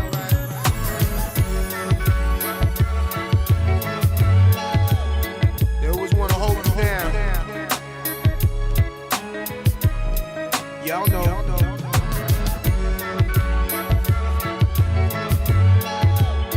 So G-Dep, tell me a little something. Should I recall? Welcome back, everyone. Third quarter of action set to begin. 28-27. H-Town in the lead. Both of these teams had very balanced attacks coming in the first half. I think that'll continue in the second half, Rick Blaze. Yeah, look, I love what Gold Coast is doing, bringing a double on Corey Yams. Corey Yams made the right play. He kicked it out to a wide open shooter. Vincent Magic couldn't make it. You have to make those shots if you're H-Town. You want to go deep into the run in this race to one. You have to make those outside jumpers. Yeah, you absolutely do. Definitely agree there.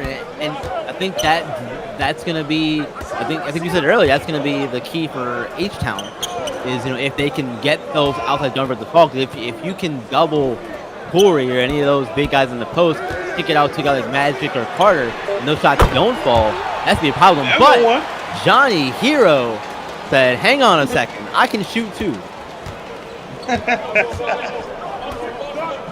Don't forget about me out here. I'll make you pay, at least that time. 31-29. And for all our fans, for everybody who's watching right now, make sure you smash that like button if you haven't already. What you waiting for, Jack? We ready to play the first half of basketball. Hit that button. Let's keep it rolling. Yeah, that's ugly. Like you said in your show earlier today, you should hit it before you start anything. Okay. Johnny Hero. Johnny want to be the hero tonight. Johnny say, man, we need a hero. Yep, 2 in a row from Johnny Hero. 34-29. That's a good sign, Rick. That if it comes down to it, you can get the ball to Johnny Hero. Kai Killins answer back strong. There's Kai Killins answering back, and it's a 3-point ball game again. If I'm giving it to Hero again, or trying to get him open for another one of those. But Corey Yam's going to work inside of Ezekiel Bull and gets it done. See, this is how you start running away with the game. When you start hitting the outside shot, what happens? I can't double no more. So now you get the big fella get to go one-on-one, where it looks like it's barbecue chicken right now. Yeah, it sure does, and I would give it to him again. Because it looked easy. It looked easy that time. And what was smart about it was they ran that on a Hero's side. You feel me? It makes your Hero and Yams on the same side, so in case you put the double down, see that's good basketball. Yep. It's studying your opponents in the first half, watching them see what they do, and here's the Yams with it on the inside, and a tough shot over the double team. And couldn't get it to go, but Deontay Joyce and one trick. Deontay Joyce, man, a really tough layup there.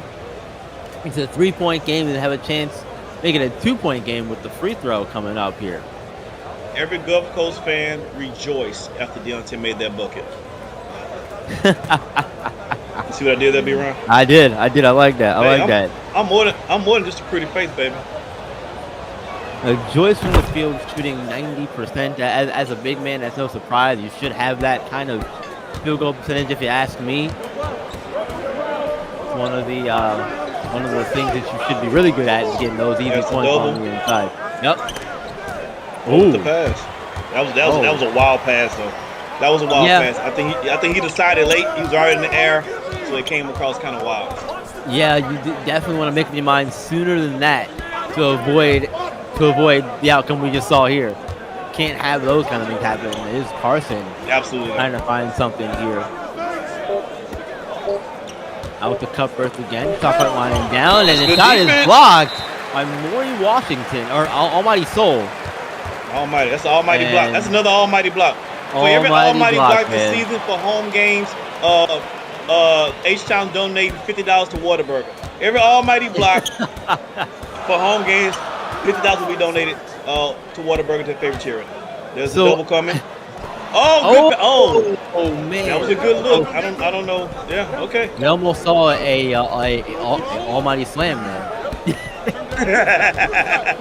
The Gold Coast can tie it up here. I want to come back to that Whataburger thing in a minute, but maybe if we get a chance to. Move. That's how you tie it up right there. He's quick. He's fast. Deadly Carson Cuppers.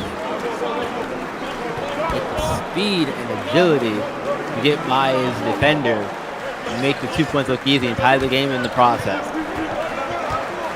As he aims on the inside all alone on Fully Horse and gets the bucket on the youngster. Gold Coast don't bring that double. I think Yams can have another 20-point night. If they don't bring a double, they might be in trouble.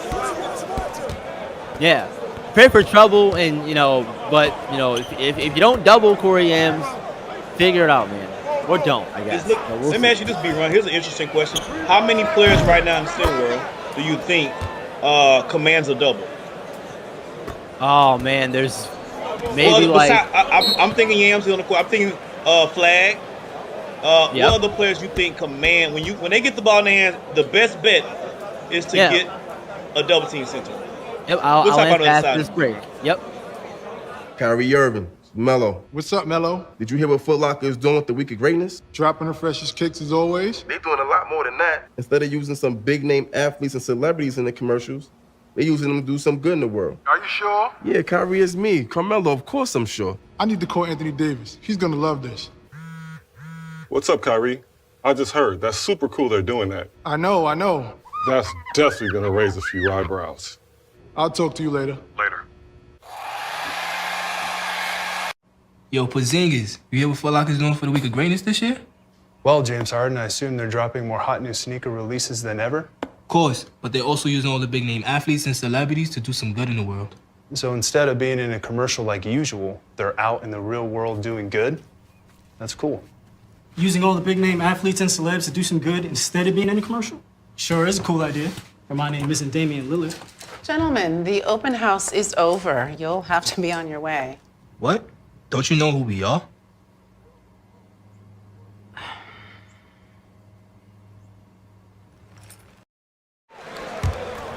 Welcome back, everyone, to H-Town. Just want to remind everyone that we have one more game after this one. Reigning Trays and Rocky Mountain will follow this game, and the post-up will be after this, and then after the post-up it'll be Rocky Mountain and Reigning Trays playing. That's at 9 o'clock Eastern, whenever this game's over and the post-up, anyway. But you asked me a question before we went to break, Rick, about who's some players that command the double team. When I think about that word, particular command, that to me says that you have to double them every time they get the ball. And really, I can only think of maybe like one or two players that really say, "Hey, you must double me when I get the ball." At 3, Trey Hyman, Corey Yams, and Cooper Flag. Those are my 3. Okay.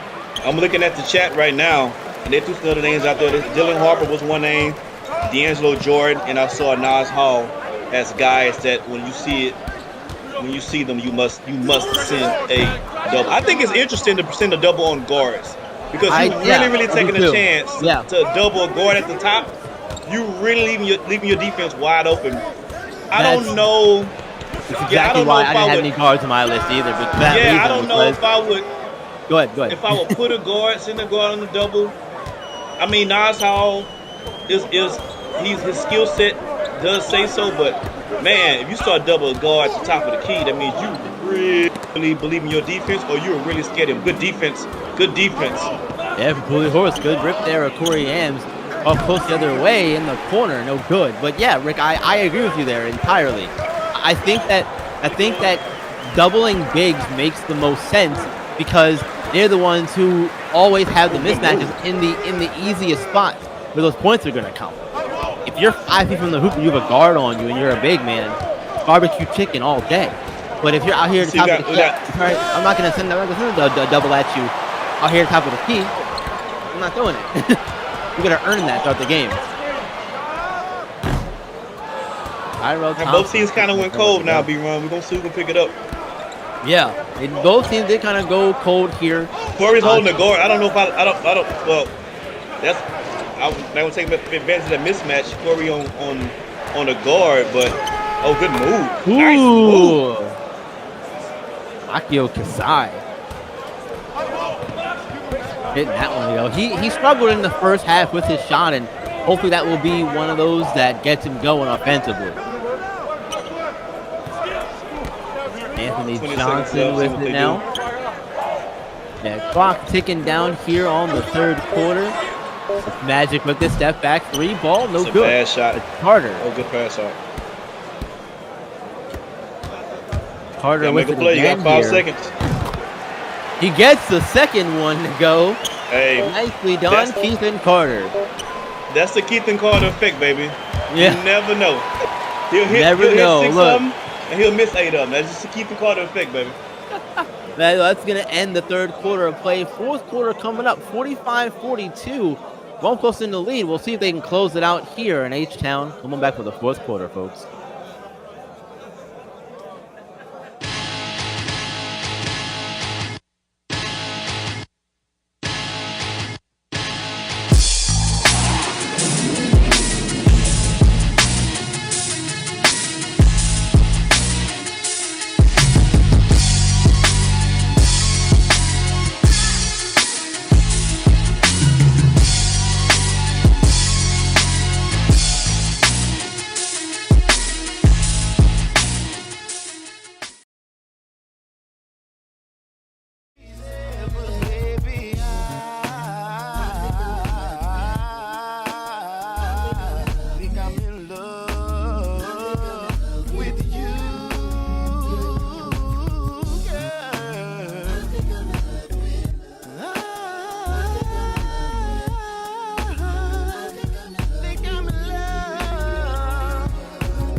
Put those fours up, folks. It is fourth quarter time. 45-42. Gulf Coast lockdown in the lead, but boy, is it slim. It is slim. It's slimmer than them Calvin Klein pants, baby. Slimmer than me before Thanksgiving. Double team, good pass. Pass out into the corners. Still can't put the that's the recipe. Go, that's the recipe. You got to double the big fella. He's doing his part, not forcing it. I gotta give Corey some credit for that. A lot of bigs, especially in this 10-mil prep, they gonna just go for theirs. You know what I mean? Oh, good move. Great move Good to get spin. by the defender. It is For a young man, Kai Killings has a very mature game. Yes. Especially from free throw line down, he's deadly. There's Corey, and there comes the double. Kick out to Magic here. It's 4 at a time, no, baby. I think if I'm Yams, my player's not making it. I'm not passing it anymore. I'm shooting. If You're I'm going Yams through double right team now? Yeah, I'm going through. I went 3 quarters trying to pass it out, and it hasn't been successful unless it's Tyler Hero. Oh, wait a minute. Wait a minute. Yeah. Phenomenal shot inside there. Through lots of track, lots of trees in there, man. Good ball from Carter. Oh, Magic. man. No good. Oh, man. He's building a house right now. Both Magic and Carter are struggling from deep. Tyrell Thompson gets beat there They might need to inside. put time out. It's looking ugly. It might run away from him. That's Magic. Yeah, Magic's like 0 for 6 right now from 3. Something like that. It's not pretty. And they doing the double. I'll play through it from Corey. Going deep. Oh! Shot or a pass? Well, yeah, looked like it was going to be a pass for sure, but ended up not finding anybody. That was a turnover, but Gulf Coast not able to capitalize off it. Magic with it. See Corey there calling for it, trying to get position inside on Ezekiel Bull. That shot. 3 ball. There it is. He's making the pass. Hey, he's trusting his teammates. He's better than me. I wouldn't be at this point in time. It's do or die. Equipment I wouldn't be passing it out. But he's trusting his teammates. I respect that. I wouldn't. Oh, black party. I think that's a sign of a good teammate. I'm not saying you'd be a bad teammate in this situation, Rick, but I think a sign of a good teammate there is trusting your guys even when they're not going like they should be. I think H-Town's going to take a timeout and try to talk things over. We're going to take a quick break as well. Gulf Coast in the lead. Come on back for the rest of the fourth quarter. Simworld.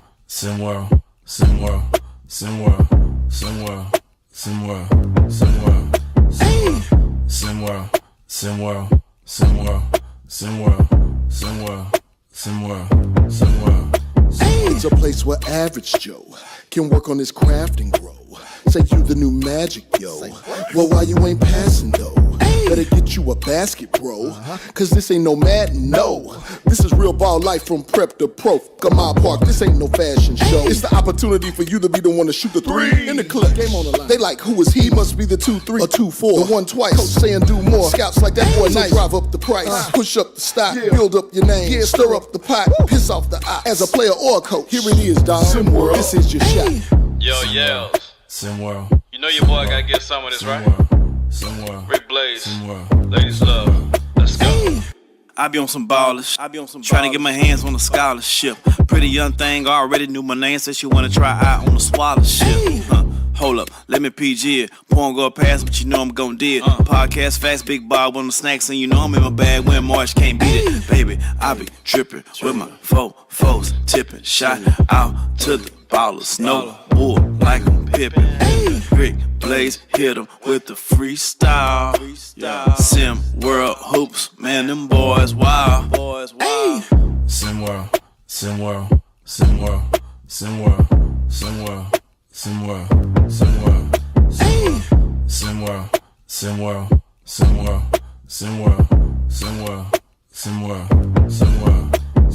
And then when their lead expanded, they turned into a highlight machine, except for the problem was there was no film in the camera.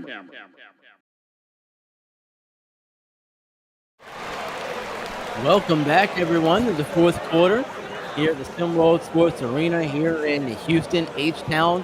Right now, Hoopers are trailing 53-45, and there's a surprising violation that was awfully quick. Quick break. Come on back.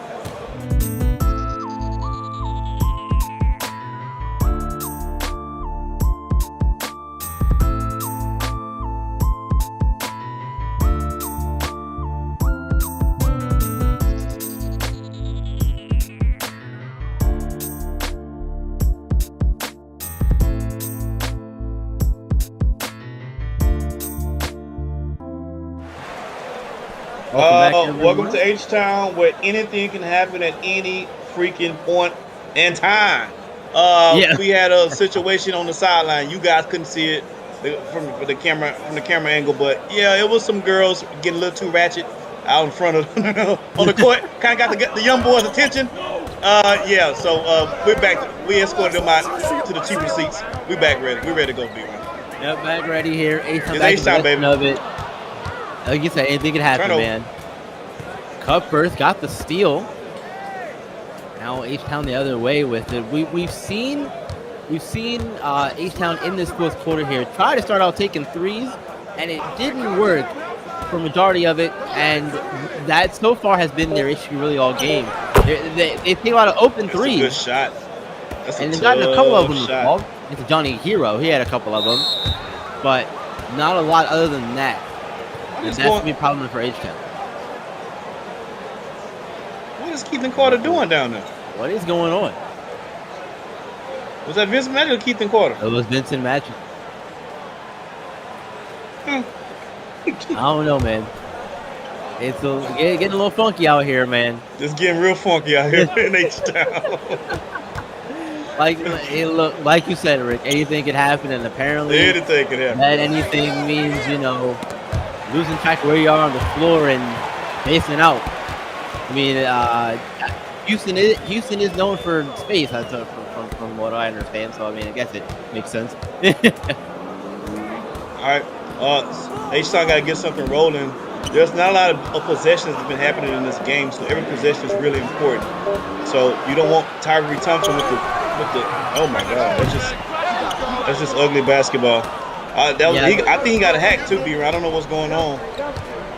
Got away with one there, and a poor possession there from H-Town also didn't help things. Carson Cupworth trying his best to go over Corey Yams, and to no avail, no success there. No surprise on my end either. And one! That'll help very much. Keithan Carter gets himself a free throw opportunity here to make it 55-48. They need that not only to score, but they needed to stop the clock. Again, this game has been a game of possessions. There's not a lot of them going around. So 3 minutes is not an eternity in this game because they're not running up and down the court like that. No, the fast-paced style of game we saw in the first quarter has kind of gone away, and it's been a much more slower, more methodical pace from both these teams for the most part, which, if you're Gulf Coast at this point in the game, I think that's the right strategy to employ because you're in the lead clock in your favor. And there is Ty Killen again. Yeah, counter switch. He has I'm not going to say that. Well, he can grow. Kai Killen's turn around. He has the type of ceiling, Dwayne Wade-like ceiling. Not saying he's Dwayne Wade at all. Yeah, right. But I'm just saying that's the type of ceiling Kai Killens can have. He's obviously far from there yet. I don't know why he passed that ball. I don't know what's going on. Extremely ill-advised pass there for Corey Yams, resulting in a turnover from Gulf Coast. Terrible pass. Two Gulf Coast, rather. Yeah. And that one there is fifth turnover for Corey Yams. You like to see a willing passer as a big man, but 5 turnovers is a bit much for a player of his caliber. They, as a team, they haven't been in sync. They're still in it though. They need to pitch a shutout. We're gonna see. Good pass there. J-Mo for 3, good. Like you said, Rick, to get to a point where and start playing perfect basketball, and right now it's a 6-point Gulf Coast lockdown lead. So they have to get a stop here, and they do. So now, gotta clear the way and gotta get a bucket quickly. It's Corey Yams on the inside. Great job from the big man running the floor. Both of them, Thompson and Yams. They get another stop. It's gonna get real crazy out here. It's gonna get real interesting to get one more stop. If you're Gulf Coast, you gotta go to your play. It's gonna get you a bucket. If you're Gulf Coast, you gotta go to your bucket play, your money play, whatever that is. You need it right now. It's Kai Killens. Step back. You on the line. No good. They do get the rebound. Joyce there and grab the rebound and put it back up and in. Good defense. I mean, good put back. Too tall for Vince Magic to do something about it. Right place at the right time, too. All he had to do was tap it to himself and get it back. Yeah. There's a response. H-Town can't go bucket for bucket. They got to get another stop. Exactly, yeah. You can't afford to trade buckets now. You need stops, and you need them repeatedly the rest of the way. They going to their guy, Kai. Kai inside. That's Oh, what foul H-Town. and one! Keith and Carter cannot hold Kai Killings. That's a terrible matchup for H-Town. If I'm Gulf Coast, I'm going to Keith and Carter every play down. He would eat his lunch every play down. I guarantee it. You got, but if you're Carter in that situation, I think that you don't go with the effort of trying to draw the foul. I think you do a more hands up style. That way you avoid this situation where you let the basket and the free throw. You put your right foot in, your right foot out. Keith and Carter on no planet can hold Kai Killings defensively. I am in agreement with you, but my point is you don't allow the extra point after the fact. You can't give him the extra point after. 2 is fine, but 3, you can't give him that at this stage of the game. And that's been the Achilles heels. Vince Magic is 1 for 7 from 3. The team is probably 3 for 100 from 3. So you can't win like that. Bull going by in and throwing it down with the icing on the cake. Let's get out of here, ladies and gentlemen. 64, it's time to go home, ladies and gentlemen. 47 and a half seconds. We're going to take a quick break. Everyone, come right back.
Seven and a half seconds left here in this one.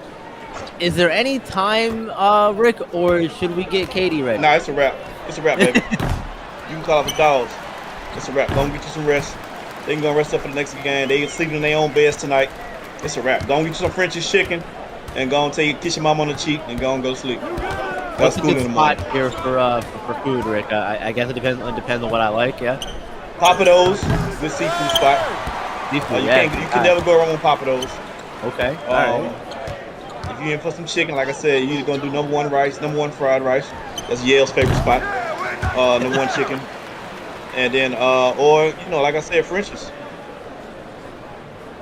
And French's. All right. There's still got 3 options there. We'll figure out something to go, and now we'll see some. Why'd you falling, boy? Why'd you falling? Can we get out of here? Why is we falling for? Is there a 6-point play I'm not aware of, B-Ron? As a reminder, folks, after this one, we'll have another edition of the Post Up, and then the final game of the evening, our nightcap. Reigning Trays, Jafet Towns, and Reigning Trays are going to go to Rocky Mountain Lodo to face Justin Bell and the Rocky Mountain Monsters.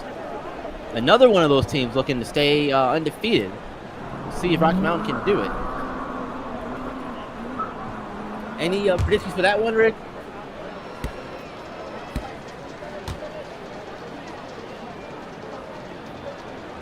Getting down to the final Couple seconds Good here game as by a Gulf Coast. They're going to be 3-0. Much Yep. earned 3-0. Hey, you got to give Coach Heesh and his boys.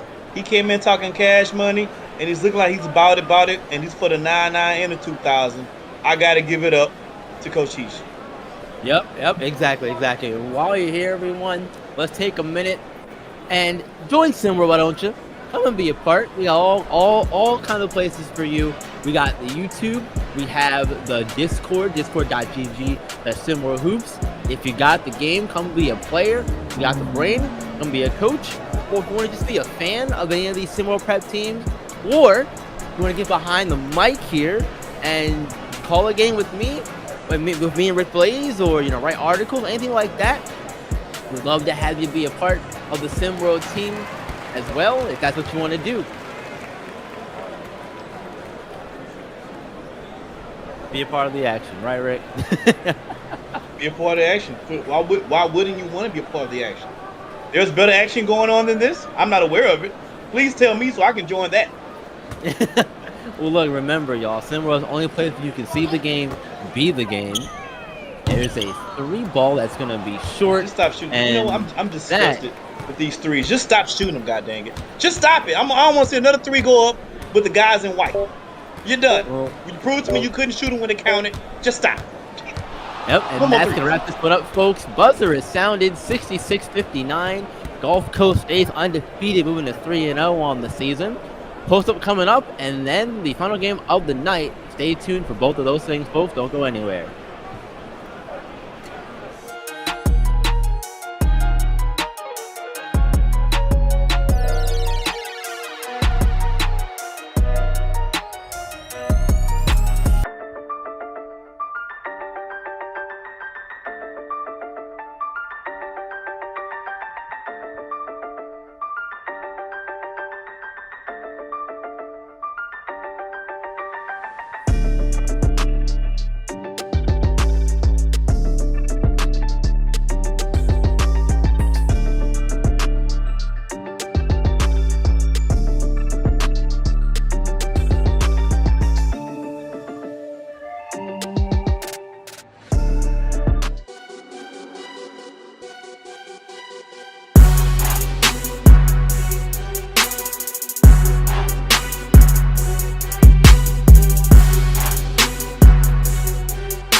Square in the face, and coach said, "Look, I don't care what happens the rest of the night.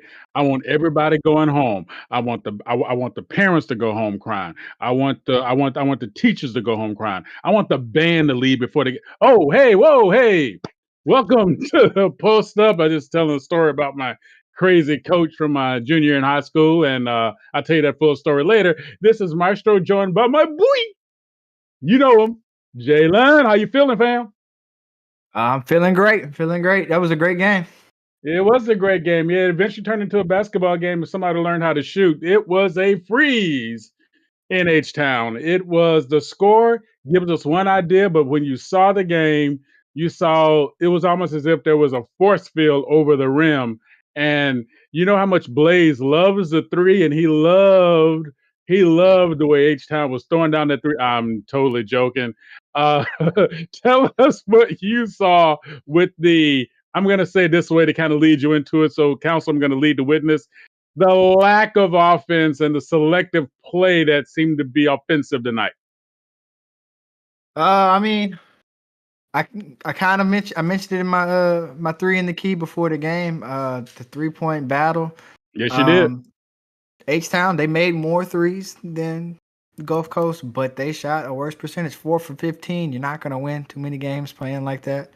I think they did a good job of establishing Corey Yams early in the game. And Gulf Coast adjusted. They sent the double and dared them to make a 3. And H-Town, they just couldn't get it done. Johnny Hero made 2 of them early in the second half. And after that, it was dead silent from 3 for them. 100%. And it's funny. I'm just going to say this. A shameless plug here.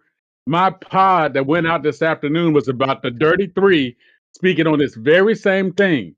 the teams that take threes versus the team that take threes and misses threes versus the team that decides when to take threes and those difference in the games. And yes, it's a small sample size because I just went back to the game so far from this season, had to go back there and kind of do a little metadata thing. But I'm telling you, it played out tonight. It's not just about taking the threes to get back in the game. It's not just about taking the threes because there are more points than the twos. It's about when the three shot is part of your scheme and you make it work and you make it happen as a part of your inside outside or outside inside scheme, whichever way you want to play it. But if it's just I'm chucking the chuck, it is never going to work. You will always find yourself on the other side of it in the cold, and that's how it's going to be. And that's exactly what we saw tonight. Interesting though, Jalen. Yep. When you see the way Gulf Coast, the way they've been playing, and I'm just gonna say this because if anybody read my stuff or heard my stuff from last season, Gulf Coast was one of my teams because they had one of my favorite players, De'Aaron Cruz. Now he's not on the team this year, but here they are. They're leading everybody in assists. They're doing their game. They're doing what they do. Very interesting to see that they seem to have more of a team approach now, not leaning on one person per se. I'm saying per se now. Do you think that that is going to be their strength throughout this season to kind of make up for what we saw to them last year? Yeah, I think that especially tonight we saw that they can win games in multiple ways. We saw, like I said, we saw H Town. They weren't able to make the three, and Gulf Coast, but they kept going to it. Gulf Coast, they said, okay, we're not gonna knock down. We're gonna keep moving the ball and try to get easy shots, get easy looks for everybody. Killens did leave them scoring tonight, but not as much as he usually does. 14 points on 6 for 12. It's a good night. But he usually averages 21. So they got some help from Deontay Joyce, 13 and 7. I think that I think they've arrived in a sense that they're sitting at the top of the Southern Division by themselves. Yep. 3-0, undefeated, and they look like they're just going to keep getting better from here. It's going to be real nice to see. It's going to be real nice to see. And speaking about 3-0 and getting better from here, the OGs put on a run tonight. Little play on words there that's kind of obvious. The OGs move to 3-0 with a 68-49 win over Run DMV. And again, what do we see happen? The OGs are playing their game, looking super strong. Cooper Flag gave us a dirty stat line tonight, little dirty in the hizzy. But he was also joined by his teammate Ty Carey there. I messed it up. Oh, I Adrian. practiced that name. I'm sorry, brother. I owe you a pod. He also he didn't score any points, but boy, if he would have just got 2 points, he also would have flung down a dirty stat line because he did all the nasty work tonight. So you tell me, is this going to be OGs throughout the season, or are we looking at what happened last year when they started out so solid, so strong, and then when we got to the race, and right before the race to one, it's almost as if like somebody put some sugar in the gas tank? I think that the difference between them this year and last year is the defense. They're only giving up 49 points a game. The next closest team is 59. They're 10 points ahead. DMV got to 49 tonight. So even if on an off night, like tonight, they started off slow, but eventually, I mean, you keep getting stops. Eventually, that offense is going to come. You're going to get easy buckets out of that. I don't think that last year they had the offensive firepower, but this year, adding Cooper Flag and you have Ill-a-delphia, I mean, the paint you're not getting anything easy in there. So I think that'll be the difference. And I'm not sure what team is fit to match up with that. You're 100%. And again, I've never made any secrets about this.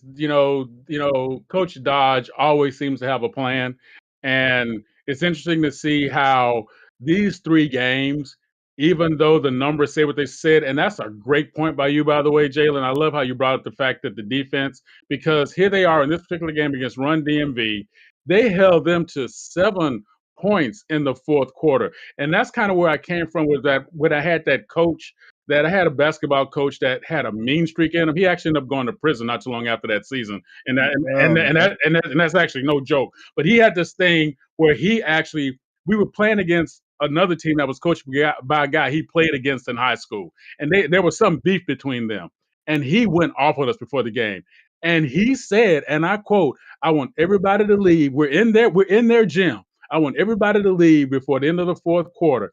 And oh, by the way, he was yelling at the pep band because they were the only ones left. And then finally, the band director took their pep band out, and he followed them all the way to the exit door, saying, "That's right, get out. This is our house now. And we're on the floor like, that's our coach is crazy. So, And he was. yes, he was. Yes, he was, among other things. So that reality of like how they didn't just shut it down in the fourth quarter under Coach Dodge. They locked it down and locked the door and said, "This is our house now, and you keep paying the cable bill while we live here." So that's just 100%. nasty. I love that. All right, here we go. Here we go. Now I need you to kind of I'm gonna pull something out of you here, Jalen. So Take it just easy don't on get me. ready. I'm gonna tell you, I got my gloves. It's okay. Don't worry about it. Oh, Put a Lord. little extra stuff on here. Oh, Okay, good. Lord. All right. Here we go.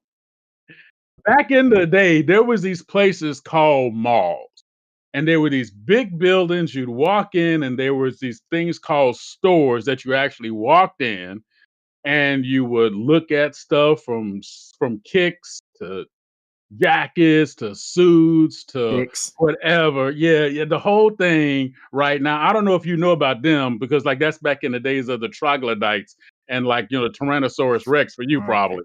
But I'm gonna ask you, have you ever hung out at a mall? And if you did, what was your spot in the mall to hang out? Hanging out in terms of just going there and not with no intention of buying anything. I didn't. I know a lot That's of people right. that did that, but I didn't do I was that. one of them. I didn't do that very much. But when I go, I'm going Foot Locker. I'm going.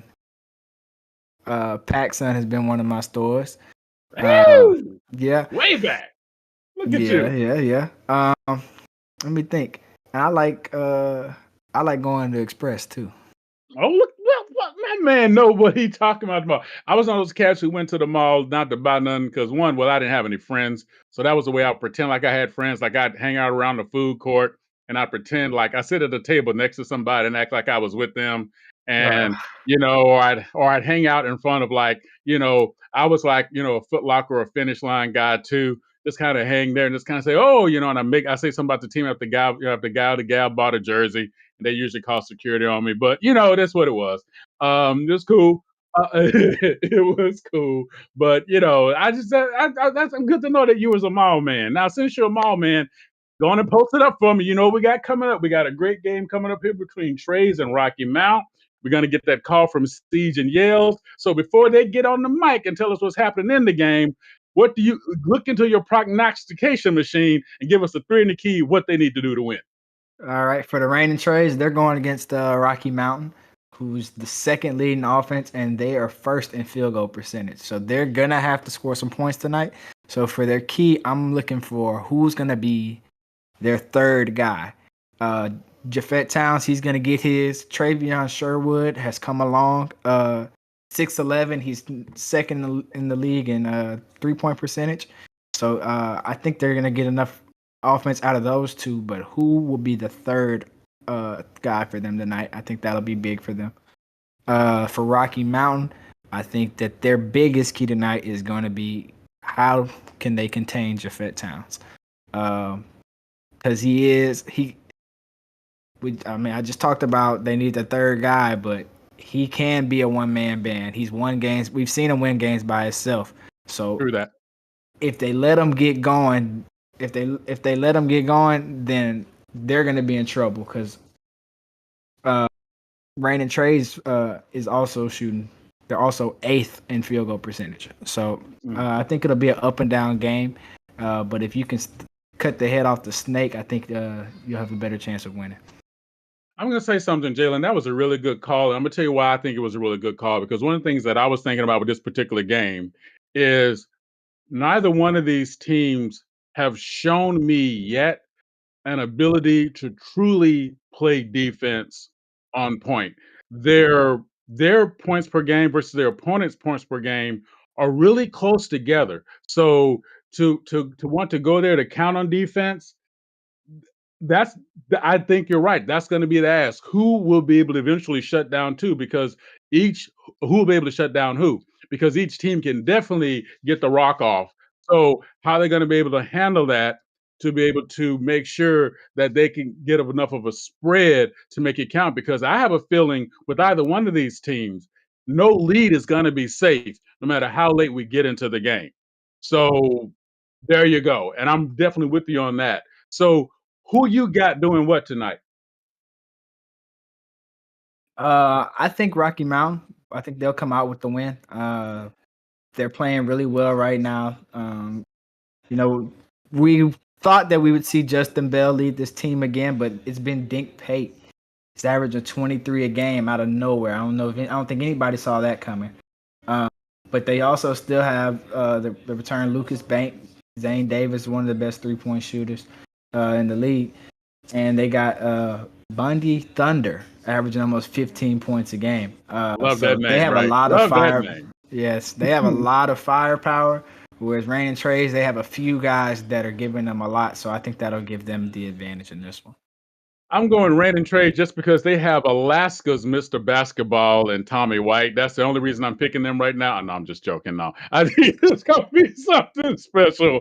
But I just felt like I've never said Alaska's Mr. Basketball until tonight. So I just want everybody to share that party with me. We're gonna have Siege and Yales on the call. Man, that's gonna be nice. Yes, that's gonna be fun. And again, we thank you all for checking out this post up. Me and my boy Jalen. Please don't forget to check out all of our now remember, start your day off hard in the paint because you got to get your info to set up the day. And of course, you got Blazing Take, SimWorld today, Mosh Part, Around the Table with Elava the Voice, and Fat Man, my fun size boo. That's my name for him. You don't get to call him that. I just get to call him that. That's just how it is. I'd rather not.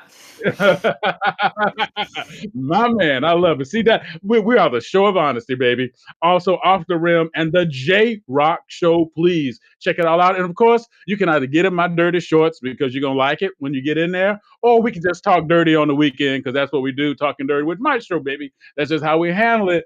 So please check out the game coming up. Give a shout out to our boys Siege and Yells. They're gonna bring us in and they're gonna let us know and call all the shots as they go down here. Give us a join here. We're in SimWorld where you can see the game and be the game.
Hello and welcome here to the Cattle Ranch Event Center. We've got the third game of our triple header here on SimWorld TV. Reigning Trays coming in to take on Rocky Mountain Monsters. I'm Siege here in the booth with my broadcast partner, Yells. Yells, how we doing tonight? Real good. Remind me to tell you why after the broadcast. This is not for public consumption. Sorry. I'm looking forward to that, but I'm looking even more forward to this game. We've got two teams who have looked pretty well-rounded. Both have guys who came into the season as some of the more heralded stars in Justin Bell and Japheth Towns. And Japheth Towns has been exactly what we expected, putting up 18 points a game on over 50% from the field and over 55% from the three-point line. His supporting cast has looked a lot better than expected. No one has stood out as a clear number 2 except for possibly Travion Sherwood. Has looked really good, 6'11", stretch 4. And for Rocky Mountain Monsters, Justin Bell has somewhat taken a back seat to newcomer Dink Pate. Dink Pate has been somewhat, not somewhat, he's been explosive. 23 points per game coming into tonight. He has been great. The question is, are they underutilizing Bell? Can Bell do more, or is Bell voluntarily taking that back seat? Well, look, I'm going to say that Bell is just playing his role. Bell is more of he's not I say this, when he gets the ball, he's going to ISO, but he's not dominating the ball saying, I have to do everything. And then to be quite honest, as it looks like he's going to be very aggressive to start this one at least, he sees a matchup he likes. And not to be disjointed in my point here, I think there's a lot of that too. I think guys have seen some matchups that they've liked early on in the season, some that they haven't liked that haven't been favorable. We're only 2-3 games in. But my bigger point is Dink Pate has made all of the quality shots, the big shots. He's getting the spots. He's been incredibly efficient. Why not? If I'm on the court with a guy that's shooting 60-something%, as I think Dink Pate here. Let me check my notes. 60% from the field. 60. Look, I didn't even have notes in front of me. I'm just that good. So 60% from the field, and he's scoring at that clip, commanding the offense. Why would I get in his way? Let me fall back. I know what I can do. I know the schools that are looking at me. I know who sees my talent. We're not counting stats out here, except for when we need to. We're counting moments, baby. And Justin Bell knows the moments he had last year, and he's going to have lots more opportunity to have them this year. Right now, it's Dink Pate's time. Absolutely, and there is. Jason Crosser hits the 3. These reigning trades bigs are incredibly versatile. You got Travion Sherwood, who we mentioned earlier, and Jason Crosser. I'm going to be honest, y'all. I did not know he had that in his bag from range like that, but there he does. There he goes. And there is something to be said about a star player who's as talented as Justin Bell, who's willing and able to recognize those things that you just mentioned, the moments, being able to take a back seat because you've got someone who's playing at such a high level like Dink Pate. Schools are not going to hold that against him. If anything, that's going to elevate the kind of offers he can get and the teams that want him on their squad, because he knows when to choose those moments. So, bright future ahead for Justin Bell, whether he's the leading scorer or not for this team, as another one of the versatile reigning trades bigs, Brandon Crawford, gets a tough bucket to go. Brandon Crawford, I compared somebody else to Kevin Love, but Brandon Crawford really reminds me of him if Kevin Love had any semblance of athleticism. And you got these two big, tall guys that can shoot from the outside as well, but can also get dirty on the inside. It's going to be tough, man. It's going to be tough for teams coming here and get victories at home or away against this front court. Absolutely, and Ryan Fugate out of the Fugate is out of the backcourt with Japheth Towns has kind of emerged as somewhat of a second option in the backcourt. He's looked really good in the few games that they've had so far this year. This reigning trades roster, like I mentioned, around Japheth has looked much more impressive than a lot of people maybe would have suspected coming into the year. Yeah, for sure.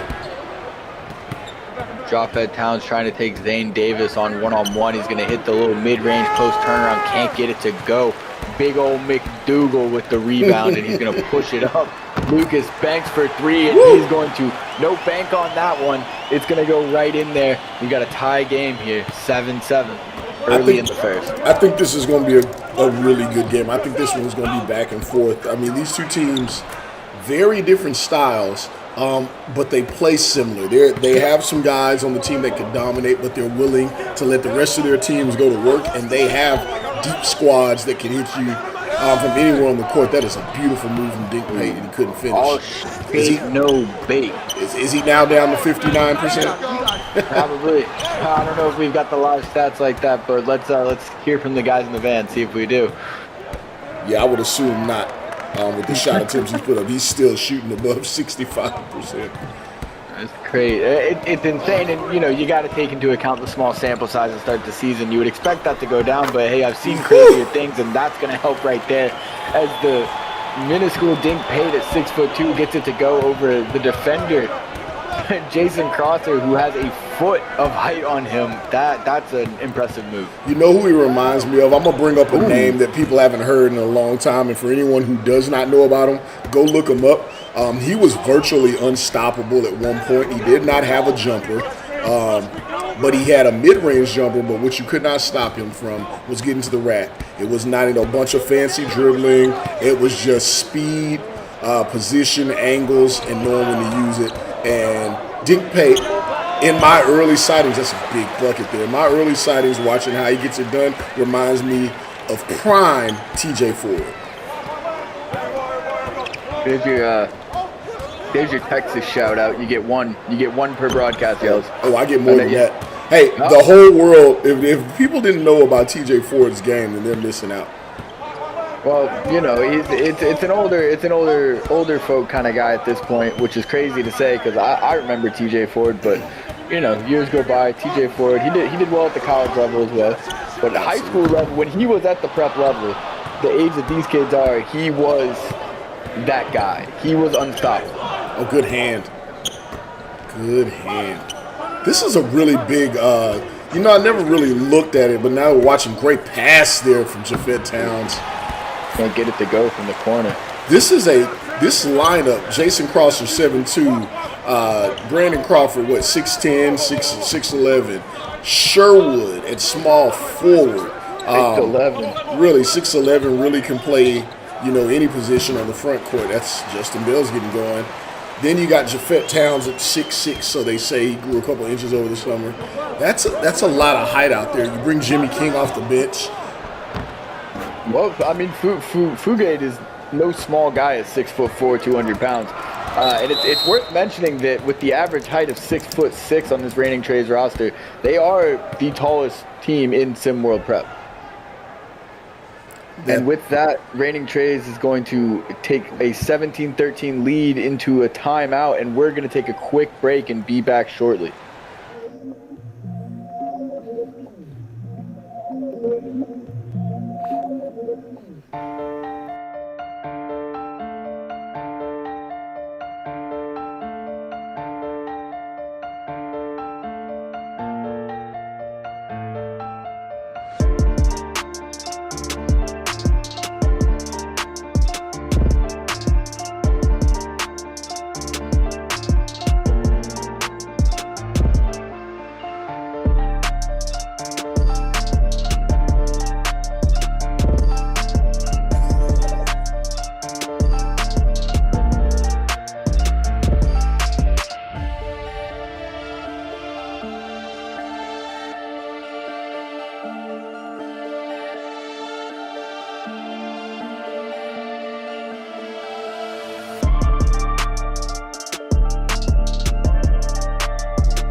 And welcome back here. Rocky Mountain's got the ball down 4. Japhet Towns, quick start to this one. He's got 10 of the reigning trays, 17 points on a very efficient 5 for 7 shooting. I mean, we've seen him get slow starts so far this season, but not tonight. He's decided to turn that switch on early, and we'll just have to see how high he can go in that point total. Yeah. Japhet Towns gonna push it up. Asher Benedict here takes it out to the corners. Got Dink Pate guarding him tight. We're going to see what kind of action the Trays can run here. He's going to dish it inside Jimmy King. Jimmy King over Justin Bell. Can't get it to go. Bell with the board. Rocky Mountain coming down the other way. Ball in the hands of early season superstar Dink Pate over to Justin Bell. Got Jason Crosser. Jason Crosser says, nah, absolutely not. Dink Pate can finish on me inside, but not you, Justin, because he's the star of Rocky Mountain these days. And Jason Crosser knows it. What he's doing right now already surpasses, in these few games, it already surpasses what he did last season. Because last season was just an absolute, it was a poor showing of all the potential that people saw in him. So it just, at least his activity, it looks like he likes the game of basketball again. And, you know, whoever's looking at him school-wise, I think he's going to be a great pickup. Absolutely. I mean, look, he's got the size. A lot of the story was people close to him said that a lot of the issue was he did hit a pretty big growth spurt. I mean, he was 7'1" last year, grew another inch over this offseason. But a lot of the story was that he wasn't necessarily used to the size and length that he had acquired. You try picking up 8 inches over 2 years. You're right about that. I will never try to pick up 8 inches that fast at all. That's ridiculous. But it seems like he's a little bit more comfortable in his own body. He's learning how to use that length, not kind of be awkward with it, and it's showing on the court. And if he can elevate his game to what that potential that you mentioned is, this is going to be a really scary reigning Trace team. And he doesn't have to be, you know, Jesus on the court, right? He just has to be able to use that size and skill that he has to affect the game, which he's been doing. Because there's not a lot of, wow, that's a big time movement. There's not a lot of kids, even adults even, playing in the SWBA at 7'2" that have a skill set that he has, where he can shoot with range and, you know, a soft touch while having the height. Look at that. Ooh, can't get the bucket to go at the end of the first quarter. Rocky Mountain going to take an 18-17 lead, and no, Jason Crosser does not have to be Jesus because he plays with Japhet Towns. We'll be back right after this.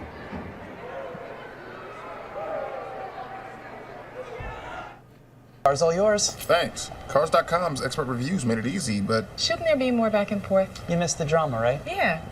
Maybe this will do the trick. It's a puppy. Not a puppy, a wolf. What now? He's a wolf. And that is its incredibly protective mother. Put the wolf down.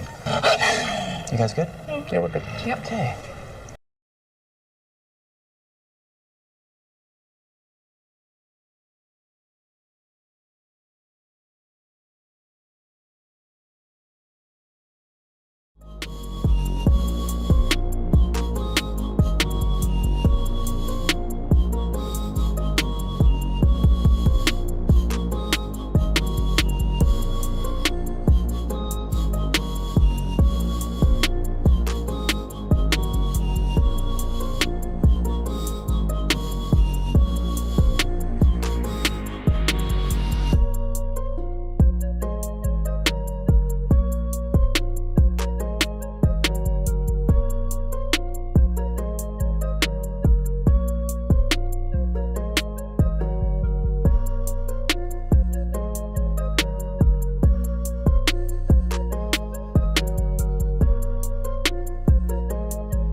And welcome back here for the second quarter at the Cattle Ranch Event Center. Yeehaw yells, yeehaw. And yeehaw indeed for Rocky Mountain. It's been pretty much a total team effort on that side. Dink Pate getting his, Justin Bell getting his, got a couple more contributors on the other side. Japheth Towns scoring 10 of their 17 points. You don't really have a problem with that. He is Japheth Towns, but Asher Benedict's going to put in a bucket of his own there to give them the lead back. And what did you see there in that first quarter that you'd like to see either of these teams kind of continue doing? Get that out of here. I like that. I'll tell you that much. I like seeing Jason Crosser getting a block. On the Rain and Trey side, what I do like is that Japheth Towns, who seemed to play it pretty cool through the first 2 games of the season, looks like he says, you know what, I'm going to show you what it is I can do. Tommy White out of Alaska with the block. I like that he's been really aggressive. I like that Jason Crosser has been willing to shoot like that. That's something that we did not see last year. We saw him look a tad bit timid at times, and he's been willing to shoot from the perimeter at that. So that those combos alone are enough for me. Beautiful move. Dink Pate. America, get to know the name Dink Pate. On the Rocky Mountain side, I do like that I've seen Justin Bell getting involved. Only 2 for 7, which isn't pretty, but we've seen him have some struggling nights, and he gets going. Jason Crosser. Speaking of getting going, if that one had fallen, I was ready to proclaim him the best in the land. I'm fully in on Jason Crosser this year, yo. I'm excited to see what this young man can do. It looks like someone finally informed him that he's 7 foot tall. Yeah, that's what it looks like happened over the offseason. He's figured it out. Maybe right now, not bringing the ball up the court, but he's figured out. Tommy White again. Or no, that's not Tommy White. Who is that there? That's Tommy White. Yeah, maybe so. Tommy White with the dish from 7'2" Jason Crosser on the fast break. Crosser has looked versatile tonight. I really like what I'm seeing from him. I cannot emphasize that enough. Yeah. And look at him running the break. Who was that? There he is again. He beats Terrence Mann down the court. He's doing it all right now. Jason Crosser, do your thing, young man. And these scouts are going to come calling soon. Oh, my. What an answer there. We're going to stay with this one here. What we got going on tomorrow, Siege? Well, I'll tell you what. If there was any question about it, you know that we'll be here on SimWorld TV. As most nights we are, Tuesday, Wednesday, Thursday, some Fridays. We're here all the time, but tomorrow night we've got a double header coming up for you starting at 7 p.m. Eastern. Gotham 5 will be up against Run DMV on the road. Run DMV had a home game tonight as well. Did not look so good against the Originators. Gotham 5 also a winless team, so we got 2 winless teams going up against each other. And following that, we'll have Lone Star Basketball visiting Gulf Coast Lockdown, who to me, Yells, has been the surprise team of the year. We just saw them get that win over H-Town. They're still undefeated, and man, does Kai Killens and company look good. They're doing it by committee. Carson Cutbirth looks like the point guard that you want. I know he had somewhere in the vicinity 4 or 5 assists again tonight. Showed range, wasn't very efficient, but other than tonight he has been. Kai Killens looking like Mr. Clutch. Just the entire team, you could name them all, but the effort they give on the offensive and the defensive end, and it looks like they play basketball the right way. Nick Heesh came out having a lot to say to start this season, and who's to argue as of right now? I certainly won't be. I think the thing I'm most impressed with, you mentioned the committee they're doing it by. It's that cohesion. You can see their team cohesion and chemistry in their play, and it's really impressive. And talk about impressive, Lucas Banks straight to the rim with the impressive slam. Yeah, I like in the Gulf Coast Lockdown, their defensive crew likes to label themselves as the lock and key crew, but I think they get it done on defense and offense at times. They remind me a lot of year before last Miami Heat in the SWBA. Big time shot there from Green Bay. I like the comparison there. Green Bay Thunder, another guy who's really been getting it done for Rocky Mountain this year. And Fugate is going to just throw it out of bounds there, looking for Travion Sherwood. Yeah. Tie game here at 27, and the Rocky Mountain Monsters are going to get a chance to take the lead on this possession. Yep, all tied up like a young guest in an R. Kelly apartment. All right, I did not know Maestro was joining the call tonight. Oh, what a finish there. Take nothing from his music, though. I'm a still jam. Can't take... Separate the music, separate the art and the artist. That's what they always say. Got to be able to do it. Ethan Alexander checked into the game. I'm a big Ethan Alexander fan. He's looked good. He's looked good so far this year. Been a little streaky, but talk about streak right to the rim there for Fugate. He gets the bucket. I love every time that young man scores a bucket or does anything where we have to try and call his name because there's confusion. We're going to have to get him on an interview or something and realize how we're supposed to pronounce his first or last name. He could be Ryan Fugate. He could be Ryan Fugate. He could be Rian Fugate or Rian Fugate, or he could be Rain. Or I could be wrong about all three, and I just want to know what it is. Yeah, look, I'm going to keep saying it probably different every single time he does something until I get confirmation. That way I'm not wrong every time. Ooh, Thunder, he just keeps getting to the rim, and nobody seems to be able to stop him. Nope, and I think we're going to learn how to say his name as well. Both of them just kind of, they're making a name for themselves here. No Japhett Towns in the game. And the reigning trades are hanging on. Where's the offense going to come from right now, Siege? You got Ethan Alexander out there, Brandon Crawford. We've seen Rian Fugate do some good things on offense in past games, and Trevion Sherwood is a very serviceable stretch forward. Yeah, absolutely. Well, I like how that was your third iteration of his name. I really enjoyed that.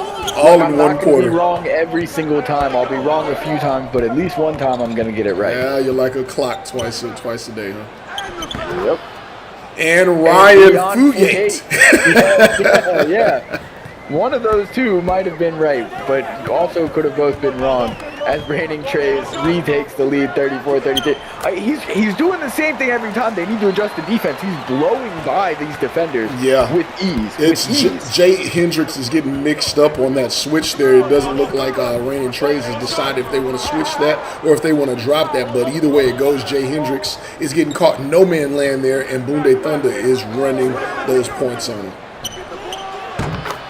Ooh, Ethan Alexander with the quick answer put Reigning Trays back up. We've got a good back and forth game here. You know, I hear that Ethan Alexander, his nickname, his parents, I got this note slid it to me before the game. And this is the only time you'll hear me reference this name or this product, but they called him EA Sports because he's big on video games, and they knew that he was going to be a hooper or a football player or something. EA Sports is what they called him in his areas. Interesting. I'm not sure I get the reference, but Ethan Alexander Sports. That's what it is. Yeah, I don't. What is EA Sports referencing? I've never heard of it. Well, I tell you what, we're gonna be right back. I'm gonna try and teach. Siege here about what the fourth best sports company is out there. We'll be back with you in a moment. Car's all yours. Thanks. Cars.com's expert reviews made it easy.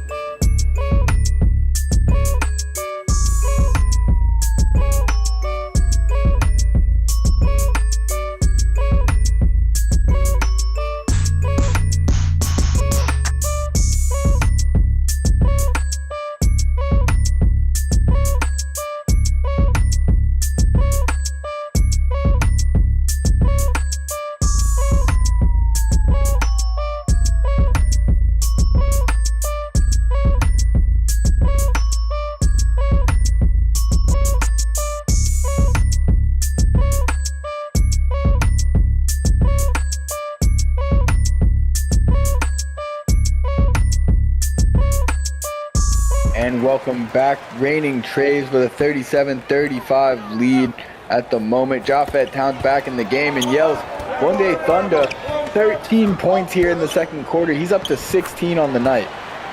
I mean, like you said, 13 in the quarter. That was that whatever was going on that pick and roll, he took full advantage. I say that's high IQ, at least on that level, to know that that's going to be open and available for you each time and to go to it. And that's also some good coaching by Coach Robinson over there on the Rocky Mountain side to say, hey, go get it, young man. and over again. I mean, if it ain't broke, don't fix it. Just keep running that. Oh, Yep. Rion Fugate Like with a the 3. Like an R. Kelly song on a Friday night. All right. Sponsored by R. Kelly. Thank you for listening. And McDougal is going to get the easy lay off the pass. That was once again, that was Bunde Thunder or Bonde Thunder, whatever it is. It involves probably a little lightning, and that was a beautiful pass.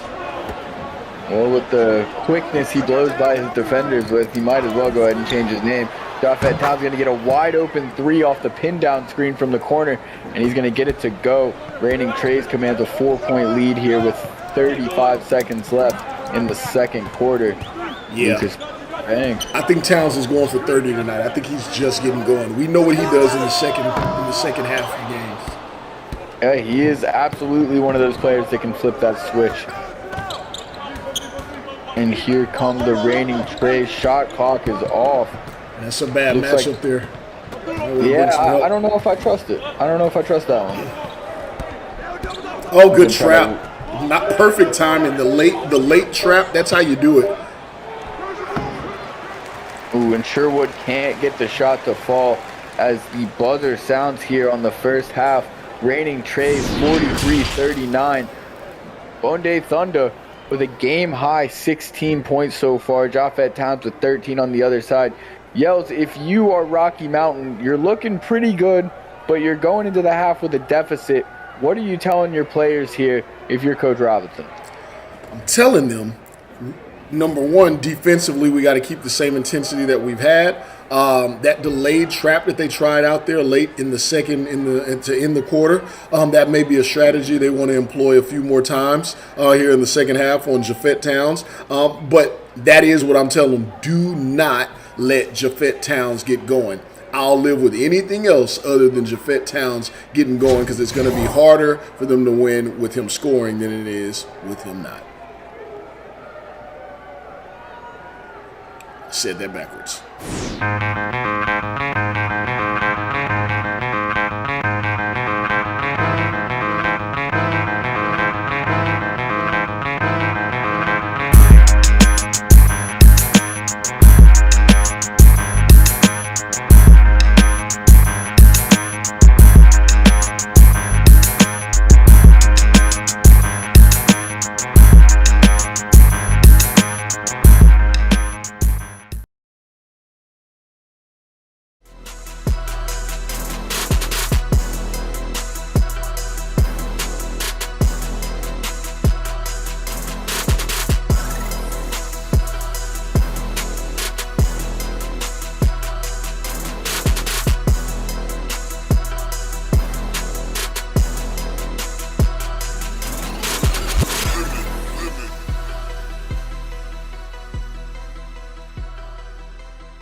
And we're back here for the second half of this one. Reigning Traves with a 4-point lead, 43-39. Yells, what can you say so far about the performance of Bunday Thunder?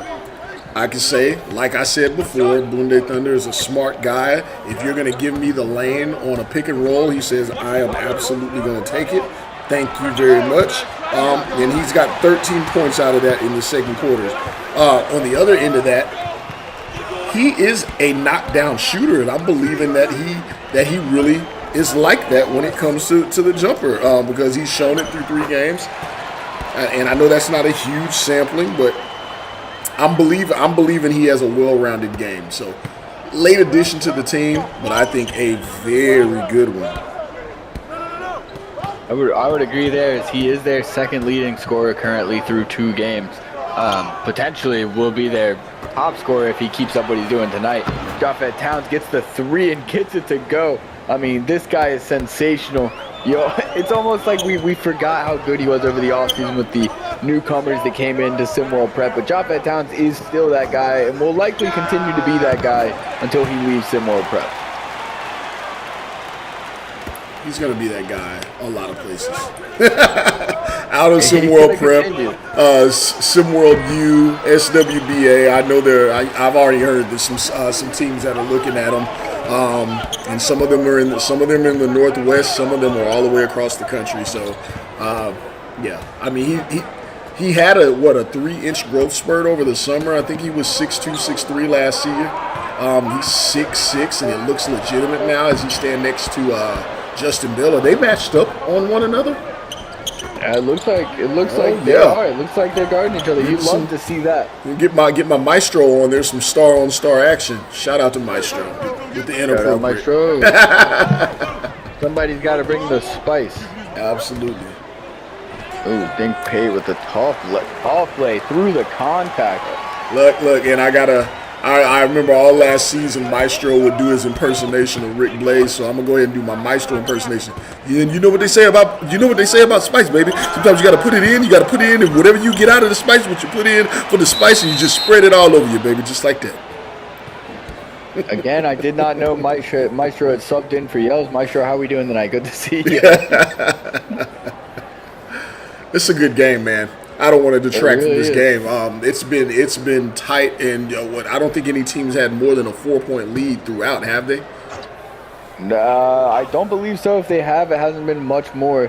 But I believe 4-point was the largest lead we've seen. They've gone back and forth almost all night. Crosser says, "Give me another 3." Jason Crosser is on his game tonight, doing a little bit of everything, dishing, rebounding, shooting the 3, scoring from the post. Jason Crosser has arrived. Lord. As Bernie Mac said on Life, trouble.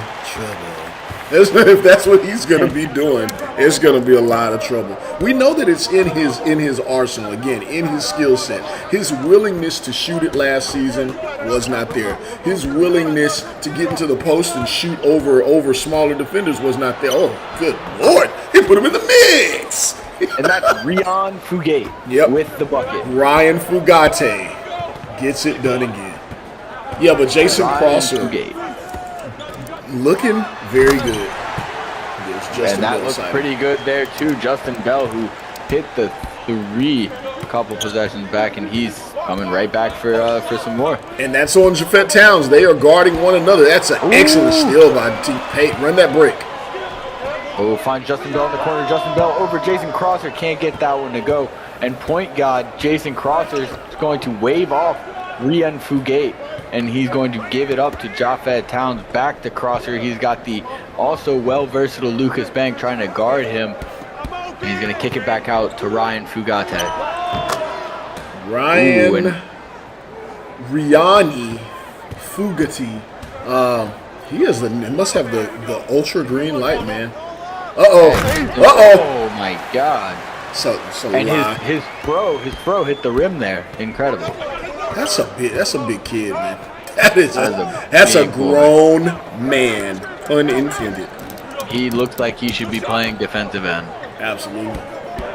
And and no one's blocking him either. That's a well-timed. They brought the trap again and leaves Jason Crosser open. That's a long 2, though, Siege. They didn't give him 3, but the range. Doesn't matter. Jason Crosser is unstoppable tonight. He's the new Scalabrini for you, huh? Oh, Scalabrini. I mean, come on. I don't want to get ahead of myself, but is he a top 5 big in similar prep? Well, who are we talking about? Jason Crosser? I'm talking about Jason Crosser. If Jason Crosser continues to play like this, but this is one, you know what, Siege, you're not going to lure me in. This is one game. This is what we expect him.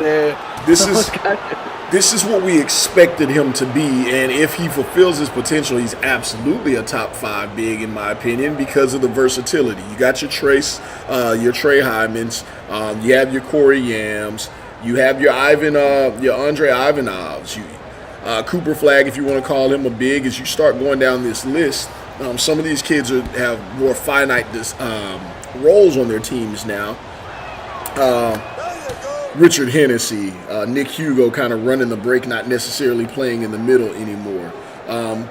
We can go up and down. We can go up and down here. I think Jason Crosser would fall in there if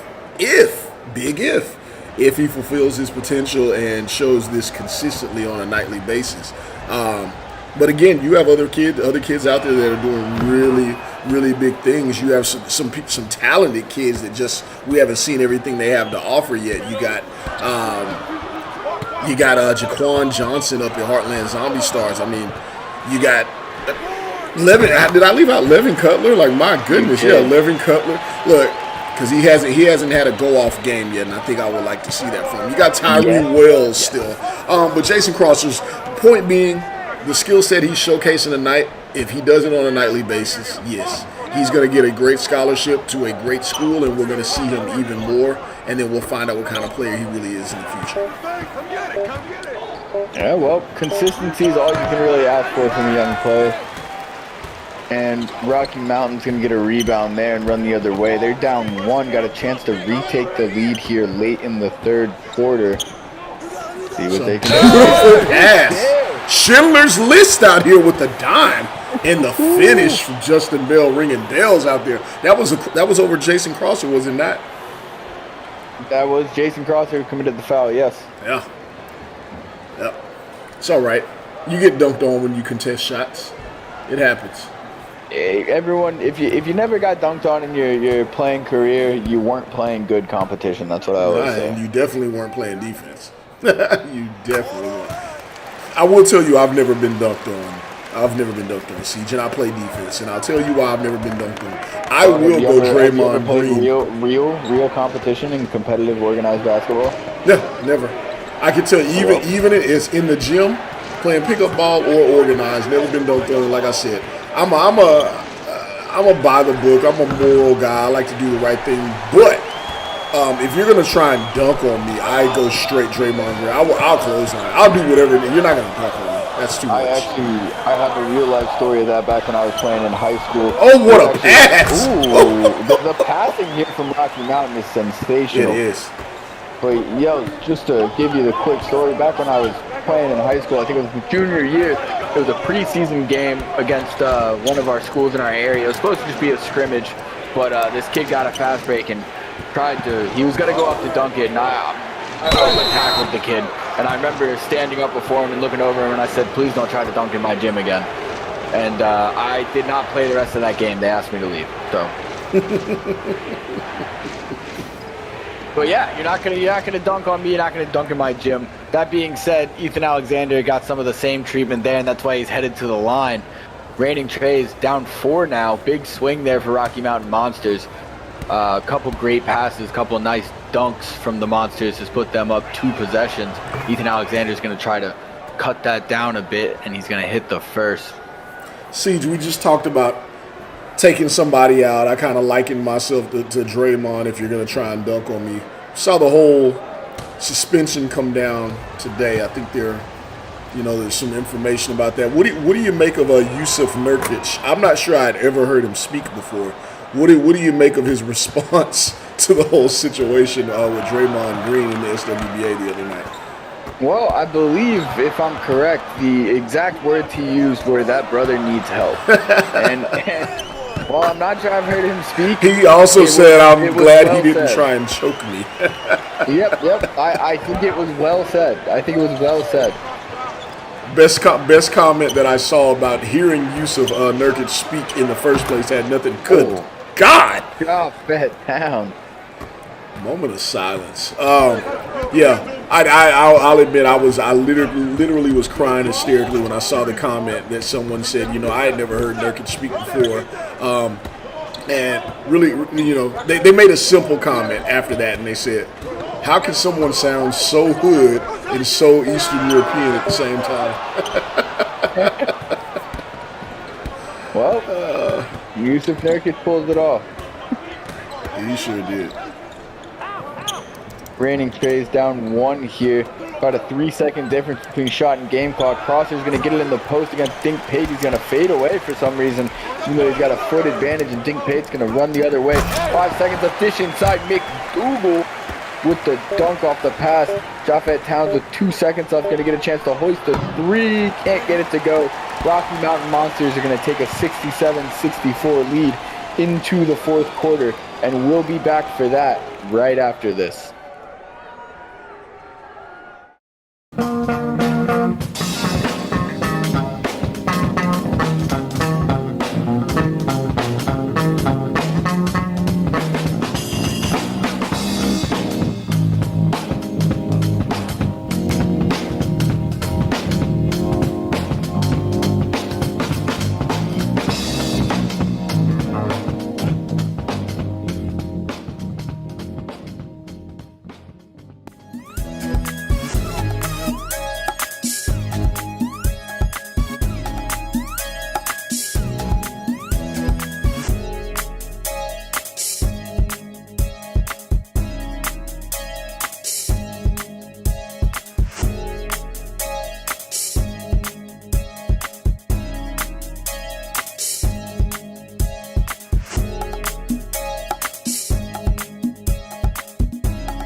And welcome back here for the 4th quarter of what's been a tightly contested back and forth game between Reigning Trace and the Rocky Mountain Monsters.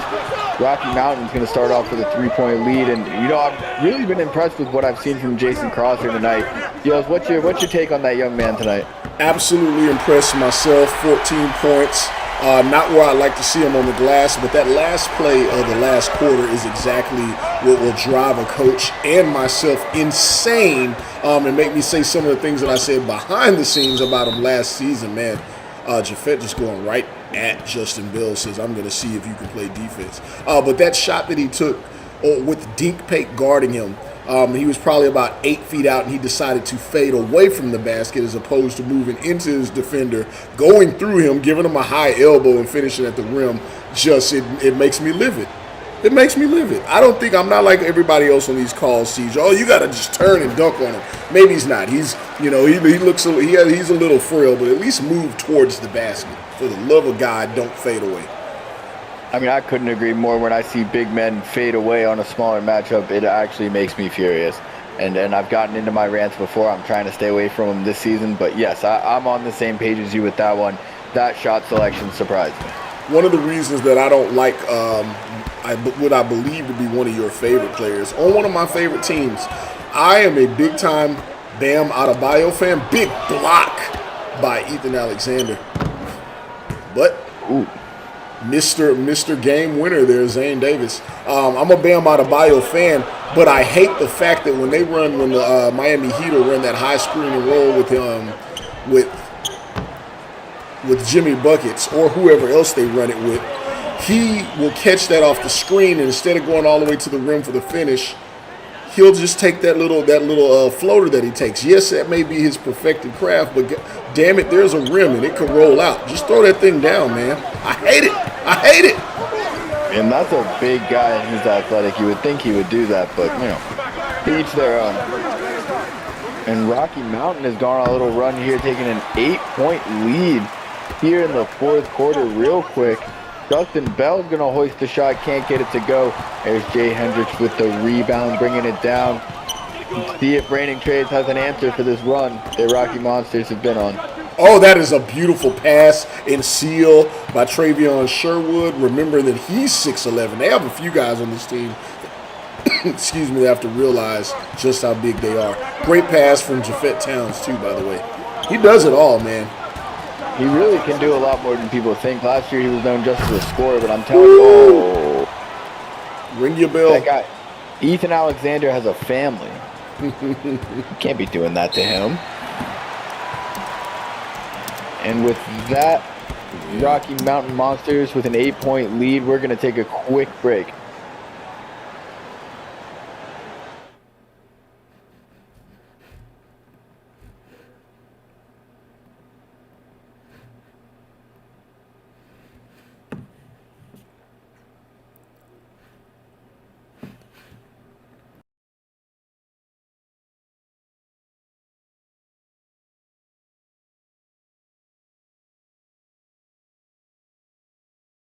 Still waiting for a big smile out of you. You're up 2-0. What's the story? Are you not happy, or you're only half happy, or? Still to be happy about. You're up 2-0. Job's not finished. Job finished? I don't think so.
And welcome back here. Rocky Mountain Monsters with an 8-point lead here.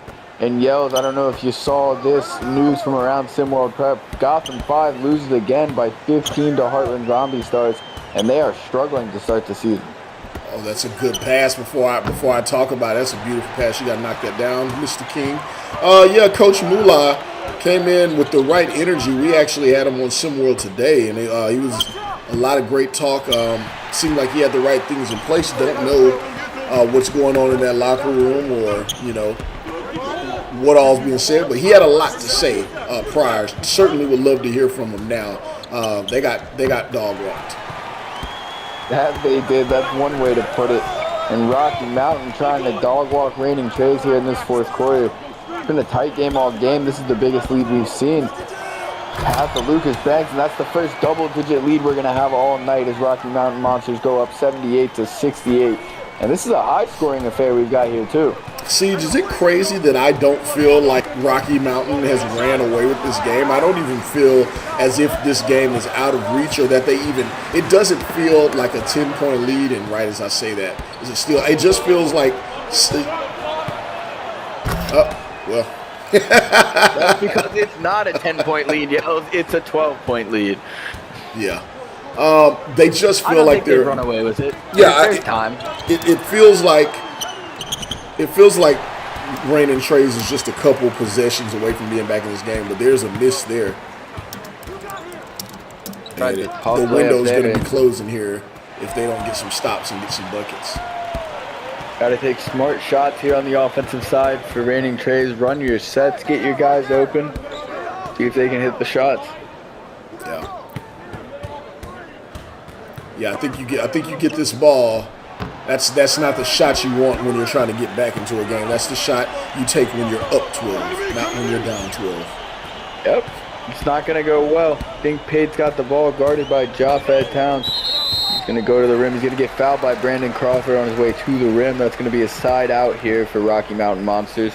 And this is a lot of what we saw last year, Siege. So Dink Pate went crazy first couple of games. We actually saw some contributions from other guys on the team. Today, Dink Pate falls back a little bit. Justin Bell goes bananas so far. I think he's up somewhere around the 20-point mark. And then big-time buckets, obviously, from Lucas Banks. Zane Davis with the game winner last game. Anybody on any given night can give you the business on this Rocky Mountain team. It's not always, again, about the stats that you get on a given night. It's about you playing the role that you have to. Man, Japheth goes right around Justin Bell. They're going to need some more of that. But, yeah, I mean, the team just seems well-balanced like they were last season. If anything, I like the roster they've returned better than the roster they've brought out there last year. Absolutely. He just gave him the lane. Justin Bell is taking every bit of it, saying thank you very much for the spacing. If you're going to commit to that shade, you've got to close them off. You got to angle your body to go contest. He just kind of sat back. Jason Crosser sat back on that back foot and allowed himself to just be attacked down the middle of the lane like that. And Japheth Towns is getting it going, though, but it doesn't really matter if you're going to get buckets down like this if you're not going to get stopped. But there's a stop there as Jimmy King gets the steal. Jason Crosser's got it up top. Not too late here. You need some quick buckets. You really were going to need that one. That one was going to really be needed. Can't get it to go, though. Steal by Japheth. Second chance here to cut it back to single digits. 4-10, and he's going to do it. We got a 10-point game here, 2 minutes left. There's no more room for error here for the Reigning Trays, Yell. If they are going to get back in this game, it's got to start now, and it can't have any pause. No, but we got a pause coming here. That's an excellent timeout by Coach Robinson. We'll be back in just a moment.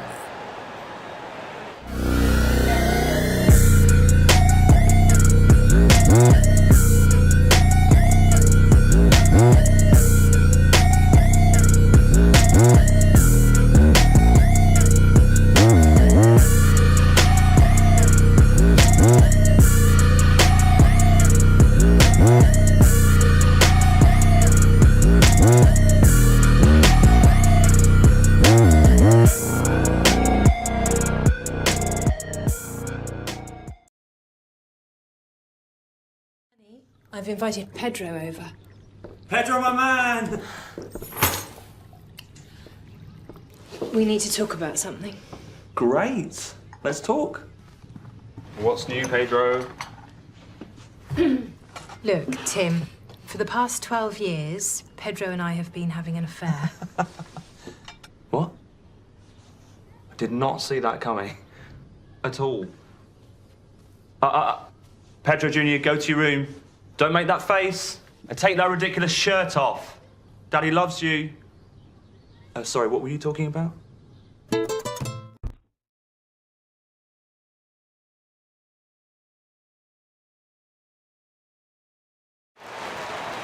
And welcome back here, Yells. Let's talk player of the game. Who you got? Rocky Mountain holds on to this. Justin Bill has 26 points and various other stats. It's Justin Bill, easy money. If somehow Rainin Trays comes back, which is not looking like they're going to, good Lord. If Rainin Trays brings it back, Jafet Towns has 29 points. I would presume that he's going to get a few more if there is a comeback. That's a big-time three. No go. It's the most open three he's had all night. Dean Pate closing it out. How do you guard a team with guys throughout the roster who can do so many things? You look at the roster right now, that looks like a solid big three. Boonday Thunder sitting on the bench. Look at that. Look at this. Look at him getting after it, Dean Pate. He's just so scrappy. He's a competitor. Yeah, Dean Pate, if this is really who he is, there's your number two guy. Justin Bill's obviously your number one. And then Boonday Thunder sitting on that bench there, either him or Lucas Banks. Either one of them can be your guy there. So yeah, I mean they have a three-headed combo, possibly four, that looks really tough. Yeah, let's not forget how good Lucas Banks was last year. I'm a big Lucas fan. I haven't forgotten it all. That's why I bring him up. Did you just hear me say his name? See what you listening to? Oh, I heard you say his name, but you had him as the fourth. Ooh, Brandon. I said possible 3 or 4. Depends on what you. All right. You're taking him over Dink Pate at this point? I'm taking him over for now until I see it more consistent. I'm taking him over Thunder. Okay, for sure. I'm with it. Dink Pate has done enough already in this early season for me to call him the number 2 on this team. Yeah, it's the confidence in which he does it with. Like, yo, I can go get this bucket whenever I need to. It's a nail in the coffin right there, Siege. Davis hits the dagger. Reminiscent in the same spot, actually, as that game-winning 3 he hit in their last contest. Oh, yeah. Yeah, this is foregone conclusion. Hats off to Rainin Trays. And this is where I talk about, where people talk about wins and losses don't matter. I mean, yes, this loss matters, but Rainin Trays, solid effort. We saw some progression from Jason Crosser. They can stand on this and know that they are in good hands moving forward. But hats off to Rocky. Absolutely. 91-77. Rocky Mountain Monsters takes the victory over Rainin Trays. That's our final score. From me, Siege, my broadcast partner, Yells, our guys on production out back in the truck, and everyone here at SimWorld TV, we thank you for being here for this triple header. Have a great night, and we'll see you tomorrow. See the game, be the game. This has been a presentation of SimWorld Sports.